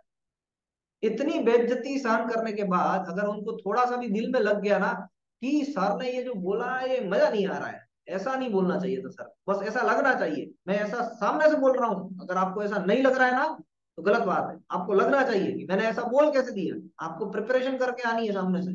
सर बोलो, आप कोई भी सेक्शन बोलो, उठाओ, मैं आंसर देने वाला हूँ या देने वाली हूँ, आप बोलो। ये कॉन्फिडेंस आना चाहिए, ये थोड़ा सा गट्स फीलिंग आना चाहिए। तो ये जब आएगी ना, तब सारे सेक्शंस अपने आप याद रह जाएंगे, और फिर काम मजा आएगा, फिर बात करने में मजा आएगा, फिर आपके साथ जो भी डिस्कशन होगी उसमें एक व्यू होगा कि ओके सभी लोग कॉन्फिडेंट है कि एग्जामिनेशन क्लियर हो रही। तरनदीप सर है यहाँ पर, तरनदीप सर बेस्ट एग्जांपल है इस चीज का। तरनदीप सर ने वापस सारे वीडियोस उठा उठा के देखे हैं, और now he is feeling confident के सर अब मुझे सारी चीजें समझ में आ रही। Sir Tarandeep sir, if I am not wrong please comment कीजिएगा कि सही है कि नहीं है ये बात। रिवीजन से ही सारी चीजें काम आती है, रिवीजन से ही। सर ने उठाया, पहले से स्टार्ट किया तो रिवाइज होते गए सेक्शंस, और उनको भी काम आ रहा है। क्लियर? आगे बढ़ते हैं, चलिए। लाइसेंसी कैन फाइल इंफ्रिंजमेंट लाइसेंसी इंफ्रिंजमेंट फाइल कर सकते हैं। जैसे पेटेंट ही कर सकते हैं ना इंफ्रिंजमेंट सूट फाइल, वैसे लाइसेंसी भी कर सकते हैं। लाइसेंसी को भी अगर कोई दिखे बंदा कि ये तो पेटेंटी का प्रोडक्ट यूज कर रहा है जिसका मैंने लाइसेंस लेके रखा है, तो वो भी कर सकता है। ये बात लिखी है सेक्शन नंबर 109। सेक्शन नंबर 110 में क्या लिखा है जो याद रखने जैसा है? Compulsory licensee can also file the infringement suit, but first he need to approach patentee. अब बात आ रही है कंपल्सरी लाइसेंसी, यानी कंपल्सरी लाइसेंसी कौन है? चलिए बताइए, कंपल्सरी लाइसेंसी कौन है?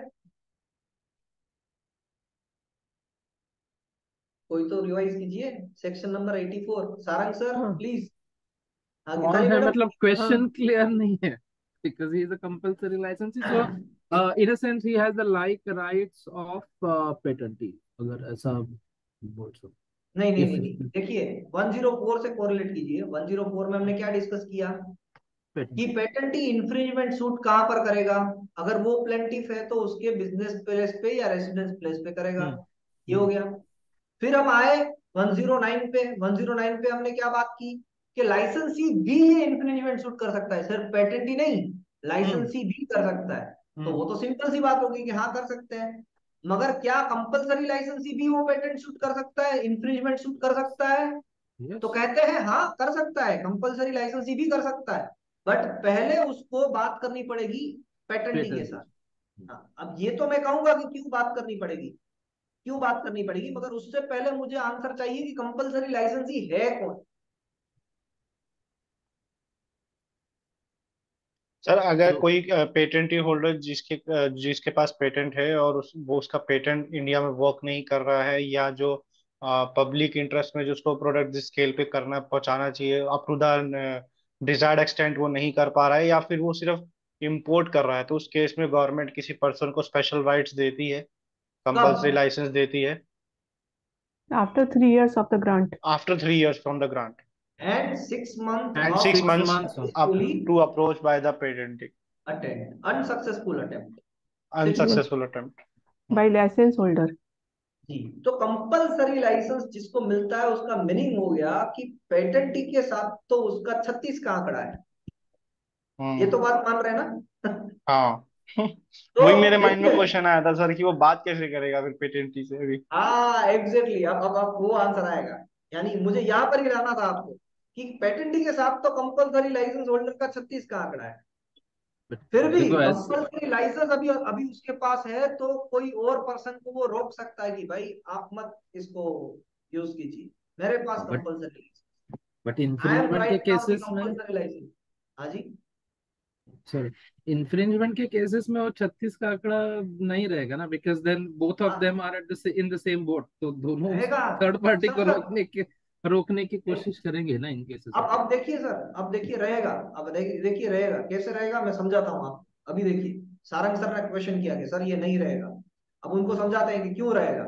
इसमें इसीलिए क्या लिखा है कि अगर कोई इंफ्रिंजमेंट कर रहा है, कंपलसरी लाइसेंसी को पता चला आपका पेटेंट है, मैंने कंपलसरी लाइसेंस ले लिया, मुझे पता चला कि कोई आपकी पेटेंट का यूज कर रहा है, तो अभी मैं आपको कहूंगा कि भाई साहब मैं compulsory license holder Sarang sir आपका फायदा करवाने जा रहा हूं। क्या फायदा? हम इंफ्रिंजमेंट सूट डाल रहे हैं किस पे? कोई एक पर्सन पे, XYZ पर्सन पे। अभी ले लेते हैं रजत सर पे सूट डाल रहे हैं, रजत सर में इंफ्रिंज कर रहे हैं। तो रजत सर पे किसने सूट डाला? तो बोले कि जयवीर सर जिसके पास कंपलसरी लाइसेंस है, एंड सारंग सर जो पेटेंटी है। अब ये कंपलसरी लाइसेंस वाला पहले बता रहा है कि रजत भाई है ना, रजत सर जो है वो आपका पेटेंट इन्फ्रिंज कर रहे हैं, वो प्रोडक्ट को इन्फ्रिंज कर रहे हैं। इस पे चलिए हम दोनों मिलके 50-50 परसेंटेज पार्टनरशिप लेके हम जो भी इन्फ्रिंजमेंट सूट का कॉस्ट होगा वो बेयर करेंगे और हम जाएंगे हाई कोर्ट में। अब सारंग सर क्या कह सकते हैं कि भाई साहब आपके पास अभी कंपलसरी लाइसेंस है, मुझे मत घसीटिए इसके बीच में, आपको जो करना है वो करिए। एक तो आपने मेरा पूरा प्रोडक्ट ले लिया और अभी आप बोल रहे हैं कि इंफ्रिंजमेंट में भी आपको 50-50 परसेंटेज भागीदारी दूं, ऐसा थोड़ी ना चलेगा। बोलेंगे कि नहीं बोलेंगे सारंग सर? यस और no? Yes, but if I have अब not read the read the sections, क्योंकि उसने हाँ, वहां पे ये अब है। सेशन, हाँ अब सेशन हाँ में बात आ करेक्ट। रही है।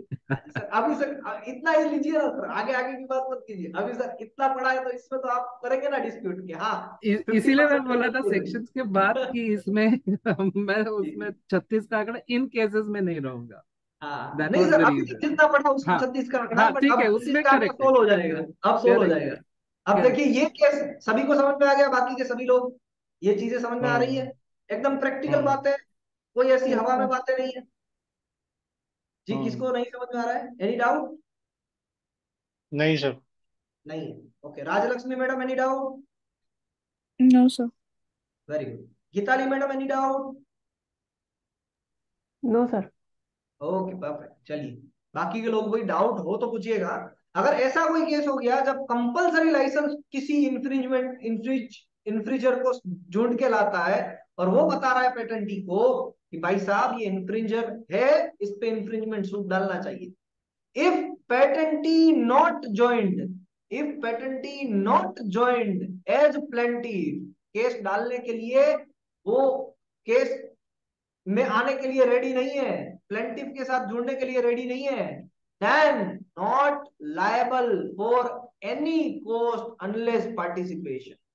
तो फिर वो पूरे के पूरे रुपये, अगर कंपलसरी लाइसेंस होल्डर ने ही 100% रुपये देके प्लेंटिफ बन के केस किया और वो केस जीत गया, if he won the case, तो पूरा का पूरा यहां से जो भी उसको क्या मिलेगा? जुर्माना मिलेगा। जो भी चीजें उनको मिलेगी, जो भी प्रिविलेज मिलेगा, वो सिर्फ किसको मिलेगा? कंपल्सरी लाइसेंसी को। कंपल्सरी लाइसेंस पेटेंटी होल्डर को को। कुछ नहीं मिलेगा। आ रही है बात समझ में? Any doubt? हम्म। कोई आगे। डाउट? अरे बहुत सिंपल सी बात हो गई। हम्म। मगर देखिए, ये जो बीच की बात होती है ना, इसको समझना बहुत जरूरी है। अगर विदाउट दिस पर्टिकुलर थिंग आप इसको समझ लेते हैं, थोड़ा सा डिफिकल्ट होता है। मैं ऐसा नहीं बोल रहा हूँ कि आपके दिमाग में भी ये नहीं आ सकता है, आ सकता है। इसको थोड़ा सा ध्यान से पढ़िएगा, आ जाएगा। मगर ये चीज जाननी जरूरी है बीच में। प्लेंटिफ का कॉन्सेप्ट क्लियर करना चाहिए मैं। आगे बढ़ते हैं। Section number 104A, burden of proof. बहुत ही बढ़िया ये चीज है, बर्डन ऑफ प्रूफ। देखिए केस क्या चल रहा है। केस चल रहा है कि मेरे प्रोडक्ट को, या आपके प्रोडक्ट को, आप अपने प्रोडक्ट को समझ लीजिए, आपसे मैं कोरिलेट करवा रहा हूं। आपके प्रोडक्ट को कोई और पर्सन यूज कर रहा है। आपके प्रोडक्ट को कोई और पर्सन यूज कर रहा है,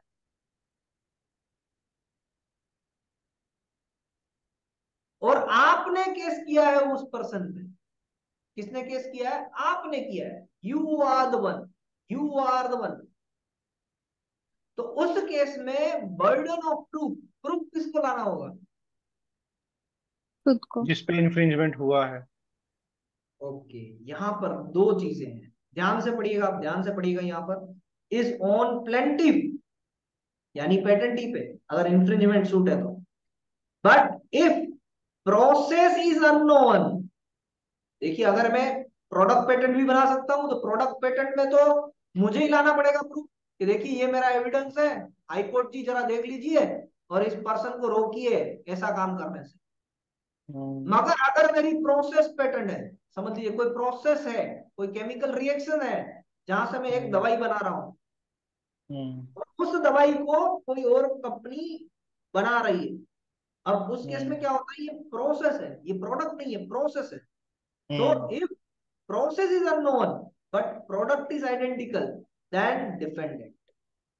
तो यहां पर आप कह सकते हैं कि सर देखिए, मैं तो कह ही रहा हूं कि इसका जो प्रोसेस है, इस पर्सन P1 का जो प्रोसेस है, वो मेरी प्रोसेस से आइडेंटिकल है, यानी मैं जैसे प्रोसेस फॉलो कर रहा हूं वैसी प्रोसेस है। उसको कहिए कि पूरा का पूरा रिवर्स इंजीनियरिंग करके आपका फॉर्मूला बताए। तो ये डिफेंडेंट पे भी बर्डन ऑफ प्रूफ हो सकता है। Are you getting? फिर वो पूरा का पूरा ओके। सामने लाएगा कि देखिए मैंने ये एक्स एलिमेंट डाला, फिर वाई एलिमेंट डाला, फिर जेड एलिमेंट डाला, फिर जाके मेरा फिनिश प्रोडक्ट प्रिपेयर हुआ। फिर वो हाई कोर्ट का जज देखेगा कि वही एक्स वाई जेड एलिमेंट क्या पेटेंटी में है। अगर है तो इंफ्रिंजमेंट हुआ, नहीं है कुछ अलग है तो फिर इंफ्रिंजमेंट नहीं। तो क्लियर हो रहा है प्रोसेस दिमाग? में, प्रोसेस पेटेंट में सिर्फ प्रोडक्ट्स क्या यूज हो रहे हैं यही थोड़ी डिफाइन होगा, कब सर डाले गए कैसे, एग्जाम्पल के वो तौर तो। पे अच्छा। प्रोसेस भी हो सकती है पूरी के, जैसे कि हीट ट्रीटमेंट प्रोसेस है, मैकेनिकल इंजीनियरिंग से मैं बात करूं, हाँ। सिर्फ एग्जांपल, हाइपोथेटिकल एग्जांपल के लिए, कि अगर एक प्रोडक्ट बना हुआ है, पी जो हम्म। पर्सन है जिसने इंफ्रिंजमेंट किया है पेटेंटी, उसका अगर प्रोडक्ट बना हुआ है A1+A2+A3 प्रोसेस से, तो हम्म। जो पर्सन वो इंफ्रिंज कर रहा है, इंफ्रिंजर की बात कर रहे हैं, उसको भी हम्म। कौन कहेगा? कोर्ट कहेगा। आप मुझे बताओ आपकी प्रोडक्ट कैसे बनती है? तो बोलेगा कि सर मेरी प्रोडक्ट बनती है A1A2A3। तो मैच ये कर गई। बर्डन, हाँ, मगर ये बर्डन किस पे रहा? ये बर्डन ऑफ प्रूफ डिफेंडेंट पे। डिपेंडेंट पे आ गया। ये बात समझने में, एग्जाम्पल तो हाइपोथेटिकल है। क्लियर हो गया? प्रोडक्ट के हम्म। केस में बर्डन ऑफ प्रूफ किस पे आएगा? हर बार प्लेंटिफ पे ही। अगर हम प्लेंटिफ पे। इंफ्रिंजमेंट की बात कर रहे हैं तो हम पे ही, पेटेंटी पे ही, प्लेंटिफ पे ही। प्लेंटिफ बात करना, पेटेंटी मत का बात करना। कभी भी दिमाग में सोचना तो प्लेंटिफ जिसने केस किया वो, प्लेंटिफ जिसने केस किया वो, ये दिमाग में गति चलनी चाहिए। हम्म। तो प्लेंटिफ पे वो बर्डन ऑफ प्रूफ रहेगा। प्रोडक्ट वापस, के केस में हाँ, प्रोडक्ट के केस में। अगर हम प्रोसेस के केस में आते हैं, तो तो प्रोसेस के केस डिफेंडेंट पे। में बर्डन ऑफ प्रूफ डिफेंडेंट पे चला जाता है। हालांकि जो प्लेंटिफ है, अगर वो प्रूफ कर दे कि सर मैं तो गया था कैमरा लेके इनकी कंपनी में, जरा देखिए इसकी कंपनी में भी ऐसा ही काम चल रहा है, ओके, दे सकता है। मगर जनरली ऐसा होता नहीं है। दूसरों की कंपनी के बारे में पेटेंटी को पता नहीं होता है, वो सिर्फ प्रोडक्ट को चेक करता है कि इसका भी प्रोडक्ट वही आउटपुट दे रहा है, मेरा भी प्रोडक्ट वही आउटपुट दे रहा है, तो इट माइट बी पॉसिबल कि दोनों प्रोडक्ट सेम प्रोसेस से बने। आई होप कि ये क्लियर हो गया होगा, सभी को क्लियर है ना दिमाग में? कोई अभी बर्डन तो नहीं है ना? बर्डन ऑफ प्रूफ का बहुत बर्डन है या नहीं है अपने दिमाग में? से एटलीस्ट यस नहीं। और नो। नहीं है ना? नहीं, नो। सर मानेंगे नहीं। नहीं, जितने जितने आसानी से हम ये चीज पढ़ रहे हैं ना, इतनी ये आसान चीज है नहीं। आप मानेंगे या नहीं मानेंगे आई डोंट नो, बट ये बर्डन ऑफ प्रूफ का बर्डन क्लियर करते करते इतना कंफ्यूजन हो जाता है कि ये एक ही चीज बंदा पढ़ने पे 3-4 बार यूट्यूब की रील्स पे चला जाता है, इतना ही समझने पे 3-4 बार। यानी बर्डन ऑफ प्रूफ, ये कभी कभी प्रोडक्ट पे, कभी कभी प्रोसेस पे नहीं मजा आ रहा है, चलो और कुछ देख लेते हैं, फिर से डाइवर्ट हो जाती है भाई, पढ़ते पढ़ते ही डाइवर्ट हो जाता है अगर ये बर्डन ऑफ प्रूफ का कॉन्सेप्ट समझ में ना आया। इसलिए मैं बार बार कह आपके रहा साथ हुआ है सर हूँ। शायद। आपको तो हो गया सर, रजत सर आप फोकस से काम कर रहे हैं। अब मेरे सामने तो सभी के वीडियो कैमरा तो चालू है नहीं, तो मुझे क्या पता कि काफी लोग मुझे सुन सुन के उनको वापस नींद आ जाती होगी, I don't know. That's why कि उनको अवेयर करने के लिए कि ये छोटी छोटी बातें ध्यान रखिए, इसको कहीं पर नोट डाउन कीजिए, इसको कहीं पर लिखिए, दिमाग में भी बिठाइए, रिवाइज कीजिए सेशन को। ये सेशन जैसे ही खत्म हो उसके बाद में थोड़ा सा रिवाइज कर लीजिए, काम आ जाएगा। Session number 108, if plaintiff won the injection, damages, seized, forfeited or destroyed without compensation। क्या? अगर प्लेंटिफ, यानी यहां पर क्या बात हो रहा है? जो भी जो सूट दायर कर इंफ्रिंजमेंट रहा है। कर रहा है, जो इंफ्रिंजमेंट सूट कर रहा है, यानी हम्म। पेटेंटी, वो पेटेंटी अगर जीतता है केस, तो थोड़े हम्म। समय के लिए सामने वाले इंफ्रिंजर को इंजेक्शन मिल जाएगा कि भाई इंजेक्शन, थोड़ी देर के लिए काम रोक दो। डैमेजेस भी वो क्लेम करवा सकता है कि सर मेरा पब्लिकेशन यहाँ पर हो चुका था, पब्लिकेशन से लेके आज तक का डैमेजेस दो। सीज करवा हम्म। सकता है उसके सारे मटेरियल को कि इसका इतना प्रोडक्शन हो चुका है, सारे के सारे प्रोडक्शन को सीज करो। फॉरफिटेड करवा सकता है, और डिस्ट्रॉयड विदाउट कंपेंसेशन। अब देखिए यहाँ पर पेटेंटी की बात हो रही थी, सॉरी प्लेंटिफ की बात हो रही थी, और ये जो लास्ट वाला है ना point, destroyed without compensation, destroyed without compensation, यानी कि वो सारी की सारी प्रोडक्शन को तबाह कर दो, कोई रुपया नहीं मिलेगा आपको, क्योंकि आपने गलत तरीके से उसको बनाया था, आपने पेटेंटिंग की परमिशन बिना बनाया था। तो सारी चीजों को तोड़ दो, उस सारी चीजों को जला दो, डिस्ट्रॉय कर दो, फॉरफिटेड कर दो। क्लियर है? तो क्या हो सकता है अगर पेटेंटी केस जीत जाए, तो क्या क्या हो सकता है चीज? क्लियर है? हम्म। ये सारी चीजें हो सकती है, मगर ऐसा लगेगा कि क्यों ये सारी चीजें हो रही है, कोई एक ही चीज होनी चाहिए। वो डायरेक्टली उसको डिस्ट्रॉय करवा दो, क्यों ये बाकी की सारी चीजें हो रही है? ऐसा भी आपके नहीं दिमाग में सर, वो आएगा? उसको ये भी तो हो सकता है ना सर कि जितने टाइम के लिए इन्फ्रिंजमेंट था उतने टाइम के लिए आप डैमेजेस दे दीजिए और आप बाद में लाइसेंसी बन जाइए तो। नहीं नहीं नहीं नहीं, अब इसका आंसर दे देता हूँ चलिए। इन्फ्रिंजमेंट जब करते हैं, प्लेंटिफ इन्फ्रिंजमेंट जब करेगा, तो उसको काउंटर क्लेम भी तो किया जाएगा ना सर। ओके।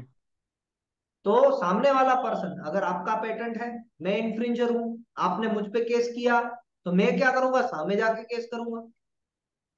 अब कोर्ट ऐसा समझ रहा है कि मैंने आपका प्रोडक्ट यूज किया है, और मैं हम्म। कोर्ट को ऐसा बता रहा हूं कि सर मैं इसकी पेटेंट को इनवैलिडेट कर दूंगा।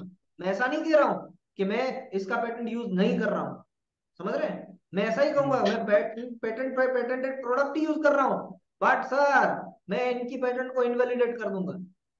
तो वो क्या करेगा?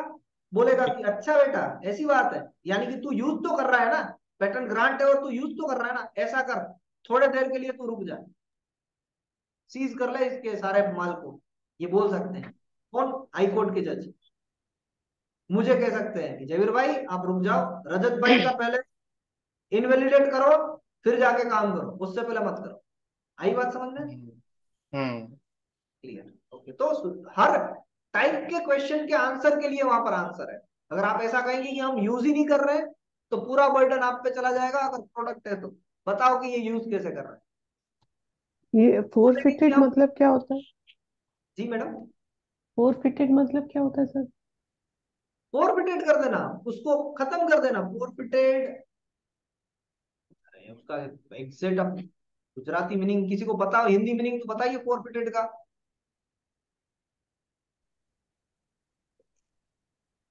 जब्त कर लेना। सर वो सीज हो गया, फोरफिटेड तो ओके। ये हो गया ना कि आप पीछे हट जाओ, मतलब डिप्राइव आप। कर डिप्राइव कर दो छोड़ किसी दो। को, मतलब उसको, जब्त हाँ। यानी सर यहाँ पर हाँ तो मुझे यस। आ रहा है वर्ड फोरफिटेड का, जब्त कर लेना, पुलिस ओके, जैसे कस्टडी में कोई ले लेना। मेडिसिन नहीं, है तो वो पूरा पूरा बैचेस जो है वो जब्त कर लिए। ओके। वैसा करवा सकते रॉ मटेरियल को जला दिया। स्पूरियस हैं। हाँ ड्रग्स के केसेस में जैसे होता है ना, हाँ। To give example from your own domain, तो ये वैसा होता है कि फोरफिट मतलब उसको लेके जब्त कर लेते, so then you okay. Can't do that, so either spurious cases और unauthorized use in that, so वैसा। Okay, understood now. परफेक्ट। बहुत बेसिक तरीके से अगर समझे सर तो यही होगा ना कि सीज तो जो सामान बना हुआ है वो सीज हो गया, गवर्नमेंट ने उस पे सील लगा दिया। और फॉरफिटेड मतलब फर्दर भी आप उसको अभी कोई भी एक्टिविटीज पे आप मत करो, आप रुक जाओ, नहीं, आप ये पीछे हट ये जाओ। पुलिस ये पुलिस स्टेशन है।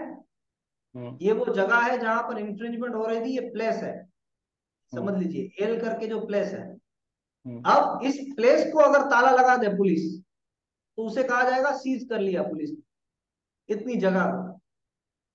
और इसमें से, ये जगह में से इंफ्रिंजमेंट वाला माल उठाकर पुलिस अपनी कस्टडी में ले ले, तो उसे फोरफिटेड किया जाएगा। समझ रहे हैं? अगर कोई एक दारू का अड्डा है, वहां से दारू पकड़ के लाई पुलिस अपनी जेब में, अपनी जीप में, तो उसे कहा जाएगा कि फोरफिटेड किया पुलिस ने। और अगर उस अड्डे को ही सीज कर दिया, तो फिर वहां पर ताला लगा दिया जाएगा। उसको सीज बोलेंगे। उसको सीज ही बोलेंगे ना सर। सिंपल सा लॉजिक। सर कोई गलती हो बता दीजिएगा सारंग सर, बाकी सिंपल सा मीनिंग बता रहे हैं। सर मैं थोड़ा कुछ ऐड करना चाहूंगा इसमें, जी जी लीगल बोलिए उसमें। बोलिए। सर जैसे सीजर का मतलब ये होता है कि हमने किसी का सामान, पुलिस ने फॉर द या अथॉरिटीज ने उसका कलेक्ट कर लिया। अभी डिसाइड होगा कि उसका राइट बनता है नहीं बनता, उसको वापस भी दे सकते हैं। लेकिन फॉर फीचर जो होता है ना, पूरा का पूरा उसका राइट क्लोज कर दिया। अब उसका उस आइटम पे, प्रोडक्ट पे कोई राइट नहीं बचेगा, फुल एंड फाइनल। ये है सर मैंने बस तो थोड़ा सा। जितनी मूवीज देखी है, जैसे कि वो जी। दृश्यम मूवी सभी ने देखी होगी शायद, तो दृश्यम मूवीज में वो एरिया सीज करते हैं जहां पर वो लाश होती है ना, वो एरिया को सीज कर देते हैं फॉर अ टाइम बीइंग। वहां पर एक पट्टी लगा देते हैं कि यहाँ पर कोई आ नहीं सकता है, तो उसे मैं सीज समझ रहा हूँ, if I am not wrong. और फोरफिटेड का मतलब कि जब्त कर लेना कोई चीजों को। वहां से अगर कुछ चीजें मिली तो वो अपनी कस्टडी में ले लेना, ऐसा मेरा मानना है। अगर कुछ वहां पर करेक्शन हो तो प्लीज बताइए, फिर आगे सर बढ़ते हैं। बिल्कुल बिल्कुल सही है, फॉर फीचर बस फाइनल है, मतलब जी इसके आगे अब कुछ नहीं होगा। उसका राइट पूरा क्लोज कर दिया, उसका उस प्रोडक्ट पे राइट, आइटम पे कोई राइट नहीं बचेगा। जी जी सीजर जी। में फिर भी वो कोर्ट में जाके वापस ले सकता है। ले सकता है, मगर सीज में तो सीज ही हुआ है कि आपकी चीज है, फिर अभी के लिए हमने उसको सीज की। परफेक्ट। यस। यस। तो 108 शायद अभी कोई इसमें जो छोटा छोटा डाउट था वो भी क्लियर हो गया। मगर जब मोटी मोटी बात यही है कि प्लेंटिव यानी कि पेटेंटी अगर केस जीत जाए तो उसके साथ क्या होगा। सेक्शन 113। अब कहेंगे कि सर ये क्या बात हो गई, सीज कर दो, फॉरफिटेड कर दो, ये डैमेजेस दे दो, ये ठीक है, मगर फिर रुपये कॉस्ट कॉस्ट कहां पर आएगी। अगर ये जीत जाए तो कौन, प्लेंटिव जीत गया तो हमें पता है कि डैमेजेस देने ही है।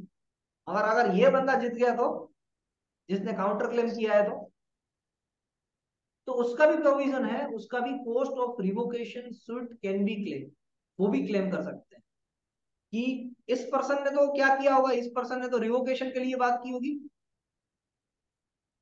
हम्म। डिफेंडेंट ने। तो वो रिवोकेशन, अगर ये हार जाता है, प्लेंटिफ जीत जाता है तो पता चल गया, अगर प्लेंटिफ हार जाता है तो cost of revocation suit can be claim. ये दोनों साइड से बात हो रही है।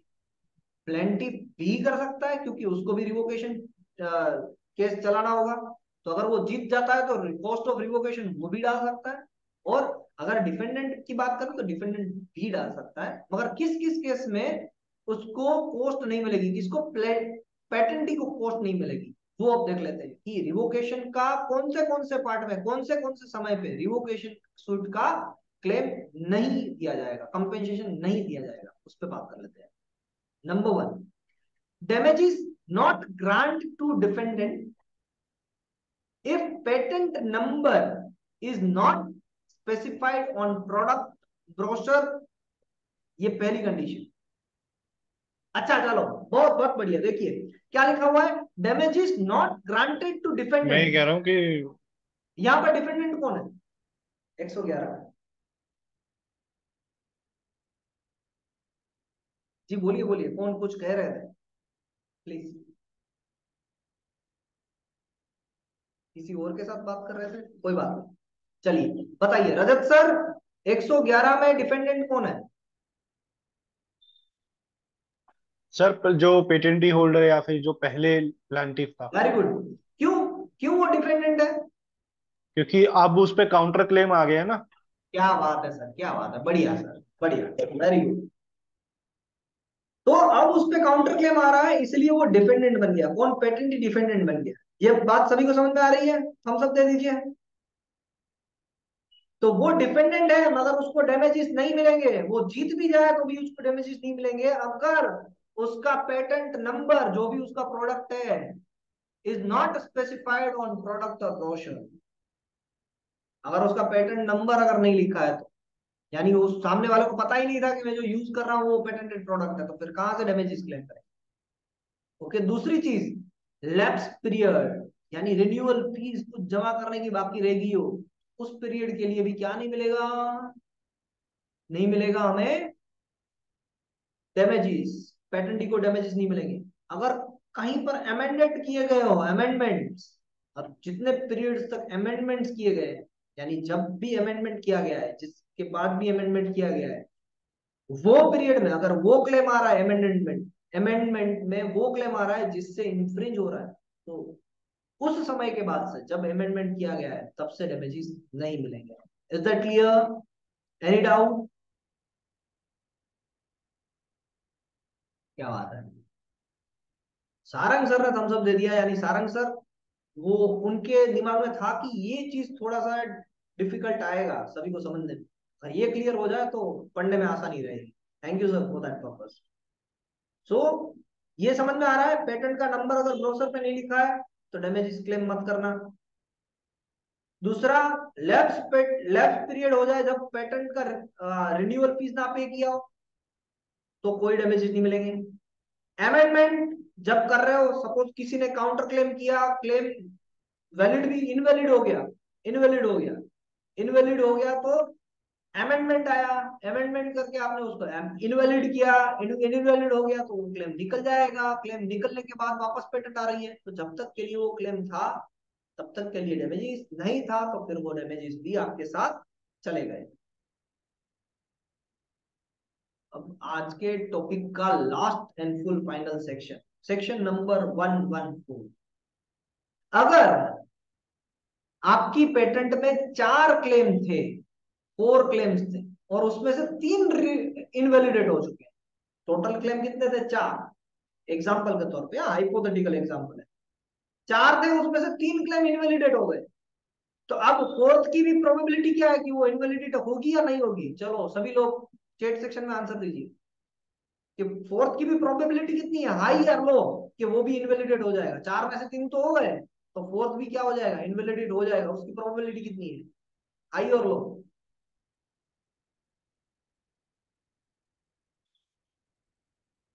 वेरी लो, यानी वो इनवैलिडेट नहीं होगा। आप ऐसा कहना चाहते हैं? फोर्थ वाला इनवैलिडेट नहीं होगा, 4 में से 3 निकल गए तो फोर्थ वाला तो रहेगा ही रहेगा, ऐसी आपकी बात है? नहीं, वो भी हो जाएगा, उसकी हाई प्रोबेबिलिटी भी बहुत प्रोबेबिलिटी, कम हाँ, हो जाएगी। हाई प्रोबेबिलिटी, ओके, आपने इस तरीके से कहा कि वो भी निकल जाएगा। हाँ, तो यस। मेरा भी यही कहना है कि वो भी निकल जाएगा। तो 3 इनवैलिडेट हो चुके हैं, बट एक जो इनवैलिडेट नहीं हुआ है, वो क्लेम पे अगर कोई पेटेंटी बोल रहा है कि सर ये मेरा 3 इनवैलिडेट हो चुका है, अब एक जो बचा है ना, ये एक क्लेम कोई और पर्सन जो है वो पेटेंट को इन्फ्रिंज कर रहा है, यानी 10 में से समझ लो 8 क्लेम निकल गए, अब 2 क्लेम बचे, उस पे वो पेटेंटी जाके इन्फ्रिंजमेंट सूट डाल रहा है। तो उसमें इंजंक्शन दिया जाएगा और कहा जाएगा कि भाई पहले तू अपने आप को डिफाइन कर ले कि तेरे 8 क्लेम निकल चुके हैं, तेरी जो पेटेंट बनी है पहले तू उसको डिफेंड कर ले, ये भी 2 क्लेम बच जाए, फिर बात कर रहा है इंफ्रिंजमेंट की। हाँ मैं अभी उसको बोल देता हूँ कि अभी फिलहाल वो अपना प्रोडक्शन रोक ले, मगर अभी जाके तू उस पर कोई डैमेजेस के बारे में बात मत कर, पहले अपने ये जो 2 है क्लेम उसको बचा ले, उसको डिफेंड कर ले, काउंटर क्लेम तेरे पे हो रहा है, उसको अगर बचा पाया तब जाके मैं उस पर कोई डैमेजेस चार्ज करूंगा, वरना नहीं करूंगा। Is that clear? Section number 114 में क्या लिखा हुआ है? बहुत ही लॉजिकल बात लिखी है कि ऐसे ही कोई भी पर्सन इंफ्रिंजमेंट शूट कर दे और उस पर डिसीजन आ जाए, ऐसी भी बात नहीं। सिर्फ पेटेंटी बनना और इंफ्रिंजमेंट शूट करना उतना ही काम नहीं होता है, उसके साथ में आपकी पेटेंट को आप डिफेंड भी कर पाए, वो भी बात होनी चाहिए। Any doubt in section number 104 till 115? 100 number dial करेंगे, सेंट्रल गवर्नमेंट आ जाएगी जैसे पुलिस आती है। जी, कोई आपने क्वेश्चन किया मैडम? सर नहीं एक और नहीं, बार रिपीट कर देंगे सर वो सेक्शन? कौन सा वाला? सेक्शन 114।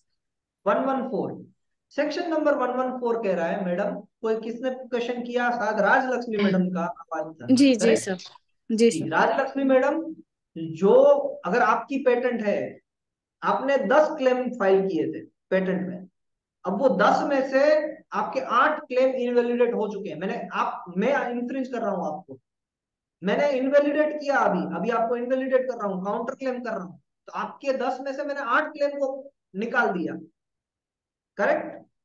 अब 2 ही क्लेम आपके बचे हैं, जिसपे आप बोल रहे हो कि वो 2 क्लेम के हिसाब से चलो इंफ्रिंजमेंट सूट लगा दो, इन पे डैमेजेस दे दो मुझे।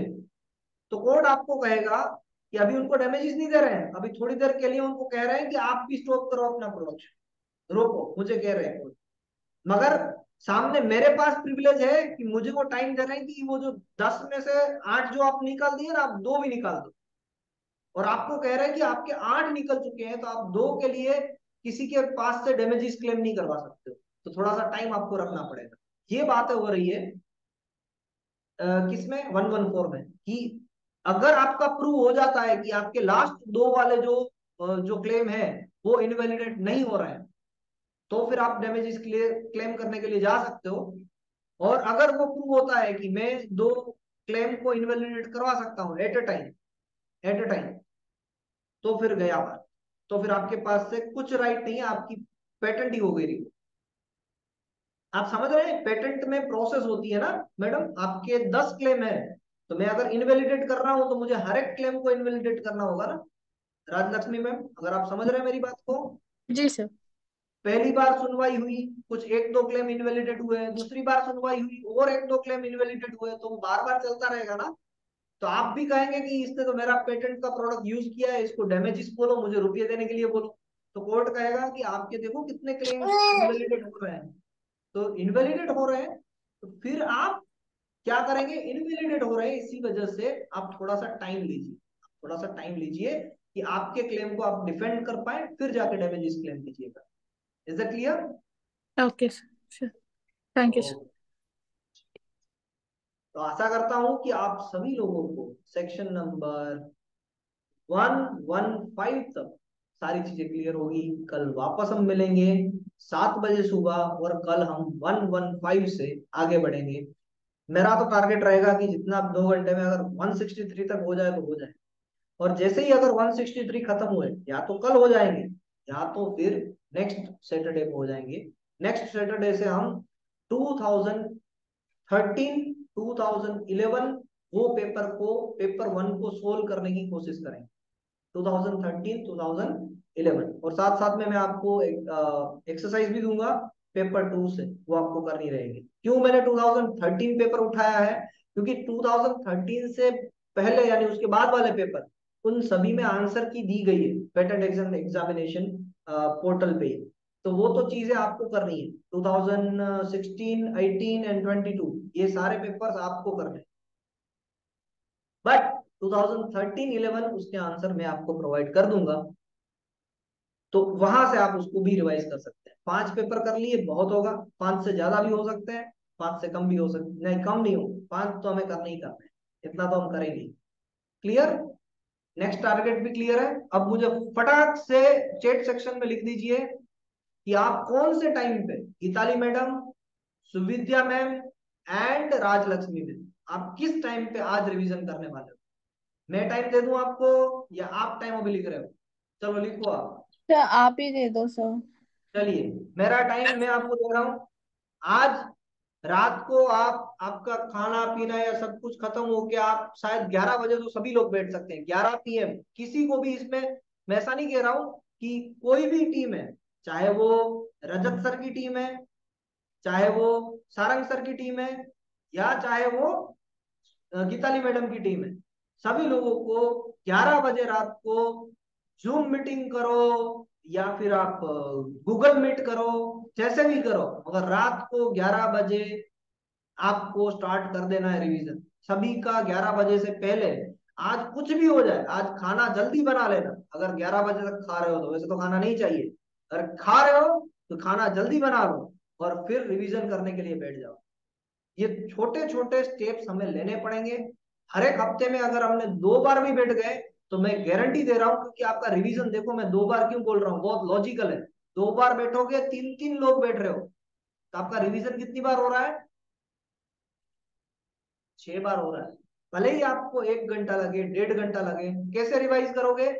सपोज पहले गीताली मैडम है, तो पहले गीताली मैडम ने पूरा रिवाइज किया, उनको जितना भी आता है, बाकी के 2 लोग सुनेंगे या क्वेश्चन करेंगे। अगर गलत है, गीताली मैडम कहीं पर गलत है, तो उनको करेक्ट कीजिए, भले ही बुक में देख कीजिए मगर करेक्ट कीजिए।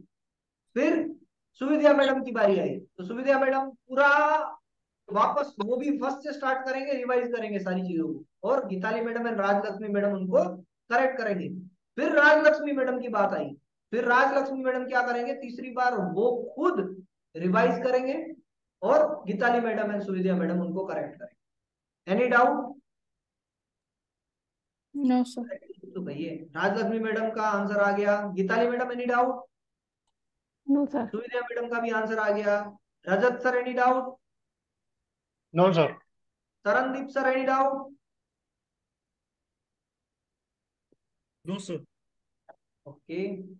सारंग सर होंगे एक ना सर आप 11 बजे? यस। या okay. Sameer sir? No sir, no doubt. No doubt, ये करना ही करना है। हाँ थोड़ा सर। सा समीर सर है ना सर, वो उनको ये व्हाट्सएप से डिटेल्स निकालना और सारी चीजें पता नहीं थी, इसलिए उन्होंने नंबर मांगे थे आपके व्हाट्सएप ग्रुप में। सारंग सर प्लीज आप नो प्रॉब्लम, बात हो गई, बात हो गई। हो गया ना? Very good very good. हाँ जी सर। तो अभी कौन कौन बाकी है? सभी लोगों को मैंने कह दिया। हाँ, सारंग सर आ गए, सूर्या मैडम आ गए, समीर सर आ गए, राजलक्ष्मी मैडम आ गए, समीर शेख सर आ गए, राजलक्ष्मी मैडम, वापस वापस वापस वापस मैं हूँ, सारे लोग आ गए। किसी का मैंने अगर नाम ना लिया हो तो प्लीज, वो भी जो ग्रुप डिफाइन किए गए हैं वहां पर रिवीजन करने बैठ जाए। Thank you very much and have a nice day. चलो मिलते हैं कल सुबह 7 बजे वापस। Thanks sir, have a nice thank day you sir. Too. जी। Thank you sir.